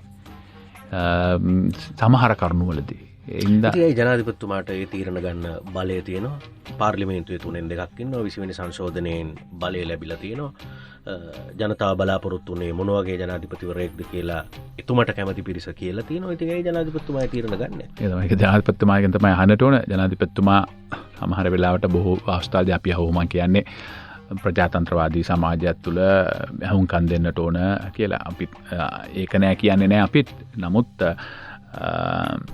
කාට හරි තියෙන යුතුයකම අමතක කරලා වගකීම් අමතක කරලා තනිකරම බලය අනිසිලස යොදාගෙන කටයුතු කරනවා නම් ඊට විරුද්ධව පියවර ගත යුතුයි කියන තැන මම දැඩිව ඉන්නවා. ලෝකේ සමහර රටවල් දියුණු වෙනවා. අපේ රටවල් වල නම් වලින් බලනවා. දැන් අපේ ව්‍යවසායකයොත් අපි දන්නවා බංග්ලාදේශයට යනවා. බංග්ලාදේශෙන් $1 මිලියන 500ක් ගත්තාම ඇයි අපි බංග්ලාදේශෙන් ගන්න කියලා අහනවා. 2019 අපේ ආර්ථික වර්ධන වේගය 2.6 කියනකොට ආසියාවේ වැඩිම ආර්ථික වර්ධන වේගය බංග්ලාදේශයේ 8.8යි. ඉතින් සල්ලි තියෙන තැනෙන් ගත්තම අපි රටේ නම බලලා එයි මෙහෙන් ගත්තේ කියලා අහනවා. ඉතින් මේ තත්වෙට අපිට යන්න තියෙද්දි අපි රටවල් දිහා බලාගෙන අතීතය ගැන හිතලා හිත ඉන්නවා මිසක් අපේ රට අපි එතනට අරගෙන යන්න තව මහන්සි වෙන්න අවශ්‍යයි. ඔව් මහන්සි වෙන්න අවශ්‍යයි සහ මම හිතනවා ඍජු තීන්දුව తీරන ගන්නට ඕන. ඡන්දය විතරක් බලාගෙන මුලින් කියපු ආකාරයට වැඩ කරන්නට බෑ. සමහර තීන්දුව తీරන තියෙනවා කෙටි කාලීනව ජනප්‍රිය නොවෙන්න පුළුවන්. නමුත් ඒ තීන්දුව తీරන ගන්න සිද්ධ වෙනවා. එහෙම තමයි රටවල් හැදිලා තියෙන්නේ. උදාහරණයක් හැටියට 1980 වර්ෂයේදී මාග්‍රට් තැචර් මහත්මිය එහි ගල්ලංගුරු ව්‍යාපාරයේ ජනසතුකරණය කරලා වෙලා තිබුණේ. පස්සේ පෞද්ගලීකරණය කරනකොට විශාල ඒකට විරුද්ධව මහ විශාල සම්පූර්ණ බ්‍රිතාන්‍ය පබ්ලික් සර්වන්ට්ස්ලම එකතු වෙලා වර්ජන ව්‍යාපාරයකට කළා ලොකු කඩාකප්පල් කරා. නමුත් එතුමියට කියන්නේ අයන් ලේඩි කියලා කියන්නේ යකඩ ගැහණිය කියලා. එතුමිය කිව්වා මේ ප්‍රතිසංස්කරණ අද හෝ හෙට හෝ තව අවුරුදු 10කින් හෝ සිද්ධ විය යුතුයි. අවුරුදු 10කින් සිද්ධ වෙනවට වඩා අද සිද්ධ වෙන එක හොඳයි. මේ මම් පිළිබඳව හෝ මගේ අනාගතය පිළිබඳ නෙවෙයි රට පිළිබඳව කියලා එතුමිය ගත්තා. අරගෙන ඒගොල්ලෝ එළියට දාලා ඒ ගත්ත තීරණ වලින් අංගලක්වත් ආපස්සට ගත්තේ නැහැ. ඔබතුමා දකින්න ඇති සෝෂල් මීඩියා වල ලික්වන් යූ මහත්මයා අර පයිලට්ස්ලා කීප දෙනෙක් ස්ට්‍රයික් කරාම සිංගප්පූර් එයාර්ලයින් එකේ කතා කරලා උන්ට දීපු දඬුවම. ඉතින් ඒ වගේ මම හිතනවා මේගොල්ලන්ව බබා කර ඉන්න බෑ. අපිට තියෙන්නේ බබා කරන්න මිලියන 22ක් වන ශ්‍රී ලාංකිකයෝ. ඉතින් මේ ඔය යුනියන් කීපයක් තියෙනවා කිසි දෙයක් කරන්න දෙන්නේ නැති. ඉතින් ඇත්තටම ඇමතුමා සිස්ටම් චේන්ජ් කරන්න ආපු ආණ්ඩු වෘත්තීය සමිතියක් කරන එක ස්ට්‍රයික් එකකට බයයි. තීන්දුව පස්සට හරවනවානේ. ඉතින් එහෙම රටවල් ගෙනියන්න බෑනේ. අනිවාර්යයෙන්ම ඒක හරි. ඉතින් ඒකට මම හිතනවා ඒකට විකල්ප ක්‍රමවේද හොයාගත යුතුයි කියන එක. ස්ට්‍රයික් වැරදි කියනවා නෙමෙයි. සමහර තැන් ඇති අත්‍යවශ්‍ය තැන්. හැබැයි එකකින් ආණ්ඩුව බය කරන්න පුළුවන් කියලා ඔවුන් දන්නවා. ඔව් හරියට හරි. දැන් මේ තව එක කාරණයක් අවසාන වශයෙන් දැනගන්න කැමතියි. දැන් අර මේ පොහොර නැවට මිලියන් ගාණක් සල්ලි ගෙවන්න සිද්ධ වුණා. දැන් අර ජපානයෙන් LRT එක සැහැල්ලු දුම්රිය ව්‍යාපෘති අවලංගු කරා කියලා මුදල් ගෙවන්න සිද්ධ වුණා. දැන් මේ සාමාන්‍ය ජනතාව මොනවා හරි වරදක් කරෝතින් සාපරාධි විශ්වාසය කඩ කිරීම හරි මොනවා හරි කියලා ඔවුන්ට නීතිය ක්‍රියාත්මක වෙනවා, නඩු දානවා, හිරේ යනවා. හැබැයි මේ වගේ දේවල් වලට වැරදිකාරයෝ නෑනේ. ඇමතුමා පොදුවේ ජනතාව මතින්නේ මේවා යන්නේ. ඇත්ත වශයෙන්ම දැන් LRT එකක් වගේ නම් ප්‍රතිපත්තිමය තීරණයක් මුලින් පටන් ගත්තා. ඉතින් මේ රජය තීරණය කරා යම් හේතු මත ඒක කරන්නේ නැහැ කියලා. ඉතින් ඒකේ වරදක් කියන එකක් නැහැ. ඒක ප්‍රතිපත්ති ගත්ත තීරණය කොහොමද වෙනස් කරේ කියන එක පිළිබඳව විතරයි. දැන් පොහොර නැව සම්බන්ධයෙන් ඉෂුව එකේදී LC එකක් ඇරලා තියෙනවා. පොහොර ගෙන්නලා තියෙනවා. සිංගප්පූරුවේ ටෙස්ට් කරාම ස්විස්වල ටෙස්ට් කරාම ඒක ගැටලුවක් නැහැ. ලංකාවේ විතර ටෙස්ට් කරාම ගැටලුවක් තියෙනවා. ඉතින් ඒක ඊට පස්සේ රාජ්‍යතාන්ත්‍රික ප්‍රශ්නයක් බවට පත් වුණා. ඉතින් අපිට චීනය කියලා කියන්නේ අපේ ඉතාමත්ම දීර්ඝකාලීන මිත්‍රයෙක් සහ ජාත්‍යන්තරව අපිට විශාල වශයෙන් උදව් කරන කෙනෙක්. අපිට මානව සංවිධානය තුල සහ UN එක තුල පවා සමහර අවස්ථාවලදී වීටෝ එක පවා පාවිච්චි කරන්නට උත්සාහ කරපු මිත්‍රයෙක්. ඉන්න මේ $7 මිලියන අපිට විශාල මුදලක් තමයි. නමුත් ඒ මිත්‍රත්වය, ඒ ජාත්‍යන්තර සම්බන්ධතාවය ඊට වඩා අපිට වටිනවා. සමහර වෙලාවට එම තීන්දුව తీරන ගන්න සිද්ධ වෙනවා. රාජ්‍යයකින් එළියෙන් ඉඳගෙන බලනවා වගේ නෙවෙයි. ඔවුන් අපිට මූල්‍ය ආධාර වශයෙන් සහ සොප් එකක් වශයෙන් බිලියන 1.8ක ප්‍රමාණයක් ලබා දීම සඳහා කටයුතු කරගෙන ඉන්නවා. ඉතින් මේ අවස්ථාවවලදී අපිට සිද්ධ වෙනවා රජයක් වශයෙන් තීන්දුව తీරන ගන්න. ඒ තීන්දුව తీරන වලදී සමහර වෙලාවට පොඩි ප්‍රමාණයක් අපිට අමතක කරන්න සිද්ධ වෙනවා. සාපේක්ෂව පොඩි ප්‍රමාණයක්. ඒ පොඩි ප්‍රමාණය කියන එක අමතක කළ යුතුයි කියන එක නෙවෙයි. නමුත් ඒ පොහොර නැවත ආපසු යවන්න ඕනේ, ආය පරීක්ෂා කරලා බලලා හරගන්න ඕනේ කියන එක තමයි තියෙන්නේ. නමුත් හැමදේම දේශපාලනීකරණය වෙලා අලුත් දැන් මාධ්‍යවලුත් මේකට අලුත් එක නිර්වචන දෙනවා.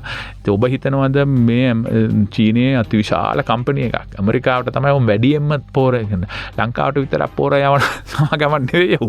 ඉතින් ඒ වගේ සමාගමක් මේ ලංකාවේ පාවිච්චි කරන්න බැරි පොර වගේක් යවයි කියලා. ඉතින් අපේ ක්‍රමවේදයක් නැහැ ඒක පරීක්ෂා කිරීම සඳහා. ඉතින් මේ ගැටලු රාශියක් තියෙනවා. කඩාකප්පල් කිරීම ගාක් වෙනවා. ලෝකයේ විවිධ බලවතුන් මේක අපේ රට මේ හේතුවක් කරගෙන ඔවුන්ගේ බල තුලනේ සඳහා කටයුතු කරනවා. ඒ අයගේ ඉත්තොත් ඉන්නවා මේක ASCII. ඉතින් අපි මේක ඉතා පරීක්ෂාකාරීව මේක කරගන්නට ඕන. ඉතින් මේ මට නම් කියන්නට බෑ. ඉතාමත්ම වැදගත් ඒ ලෝකයේ බලවතුන් අපේ රට තමන්ගේ ග්‍රහණයට ලක් කරගන්න ලොකු උත්සාහයක් තියෙනවා. ඒ සඳහා ඔවුන්ගේ රහස් හා චෞර පොලිසි රහස් චරපුරුෂ සේවාවන් ක්‍රියාත්මක වෙනවා. ඒ අයගේ ඉත්තු ක්‍රියාත්මක වෙනවා. ඔවුන් දේශපාලඥයන් වෙන්න පුළුවන්, රාජ්‍ය නිලධාරීන් වෙන්න පුළුවන්. මේක ඉතා ලේසි දෙයක් නෙවෙයි. සමහර දේවල් මට ඔබට පෞද්ගලිකව මේ ප්‍රසිද්ධියේ මෙම කියන්නට බෑ. ඒ වුණත් ඇත්ත කතාව ඒක තමයි. ඒ හින්දා ඒකෙදී අපිට සිද්ධ වෙනවා මේ සියලු දේවල් කල්පනා කරලා සමහර වෙලාවලදී ඔබට පෙනේ මේක මිලියන 7ක් යනවායි කියලා. නමුත් මේ මිලියන 7 නොගියොත් ඒකෙන් වෙන පාඩුව බිලියන 7කටත් වඩා වැඩි වෙන්න ඉඩ තියෙනවා. ඉතින් ඒ වෙලාවේදී සමහර අපි කියන්නේ ඔළුව බේර ගැනීම සඳහා ඇඟිල්ලක් කපන්න සිද්ධ වෙනවා කියලා. ඉතින් ඒ වගේ තීන්දුව తీරන රජයකට ගන්න වෙනවා. ඒ ඕන රජ ඕන ලෝකේ උඟක් රටවල් වල ඒ වගේ තීන්දුව తీරන අරන් තියෙනවා. හොඳයි, අපි අද අන්ලිමිටඩ් සංවාදය නිමා කරන තැනට ඇවිත් තිබෙනවා. නීතිය සම්බන්ධයෙන් සිදුවුණු දේවල්, රටේ පාලනය සම්බන්ධයෙන් ගත්තු තීන්දුව, ජනතාවට දක්වන ප්‍රතිචාර, විශේෂයෙන්ම අලි සබ්රි ඇමතුමා ඒ සම්බන්ධයෙන් දකින ආකාරය පිළිබඳව අපි අද සංවාදයේ යෙදුනේ.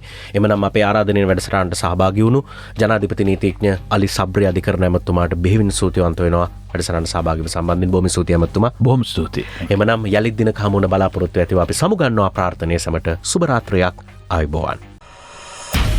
Net FM Unlimited.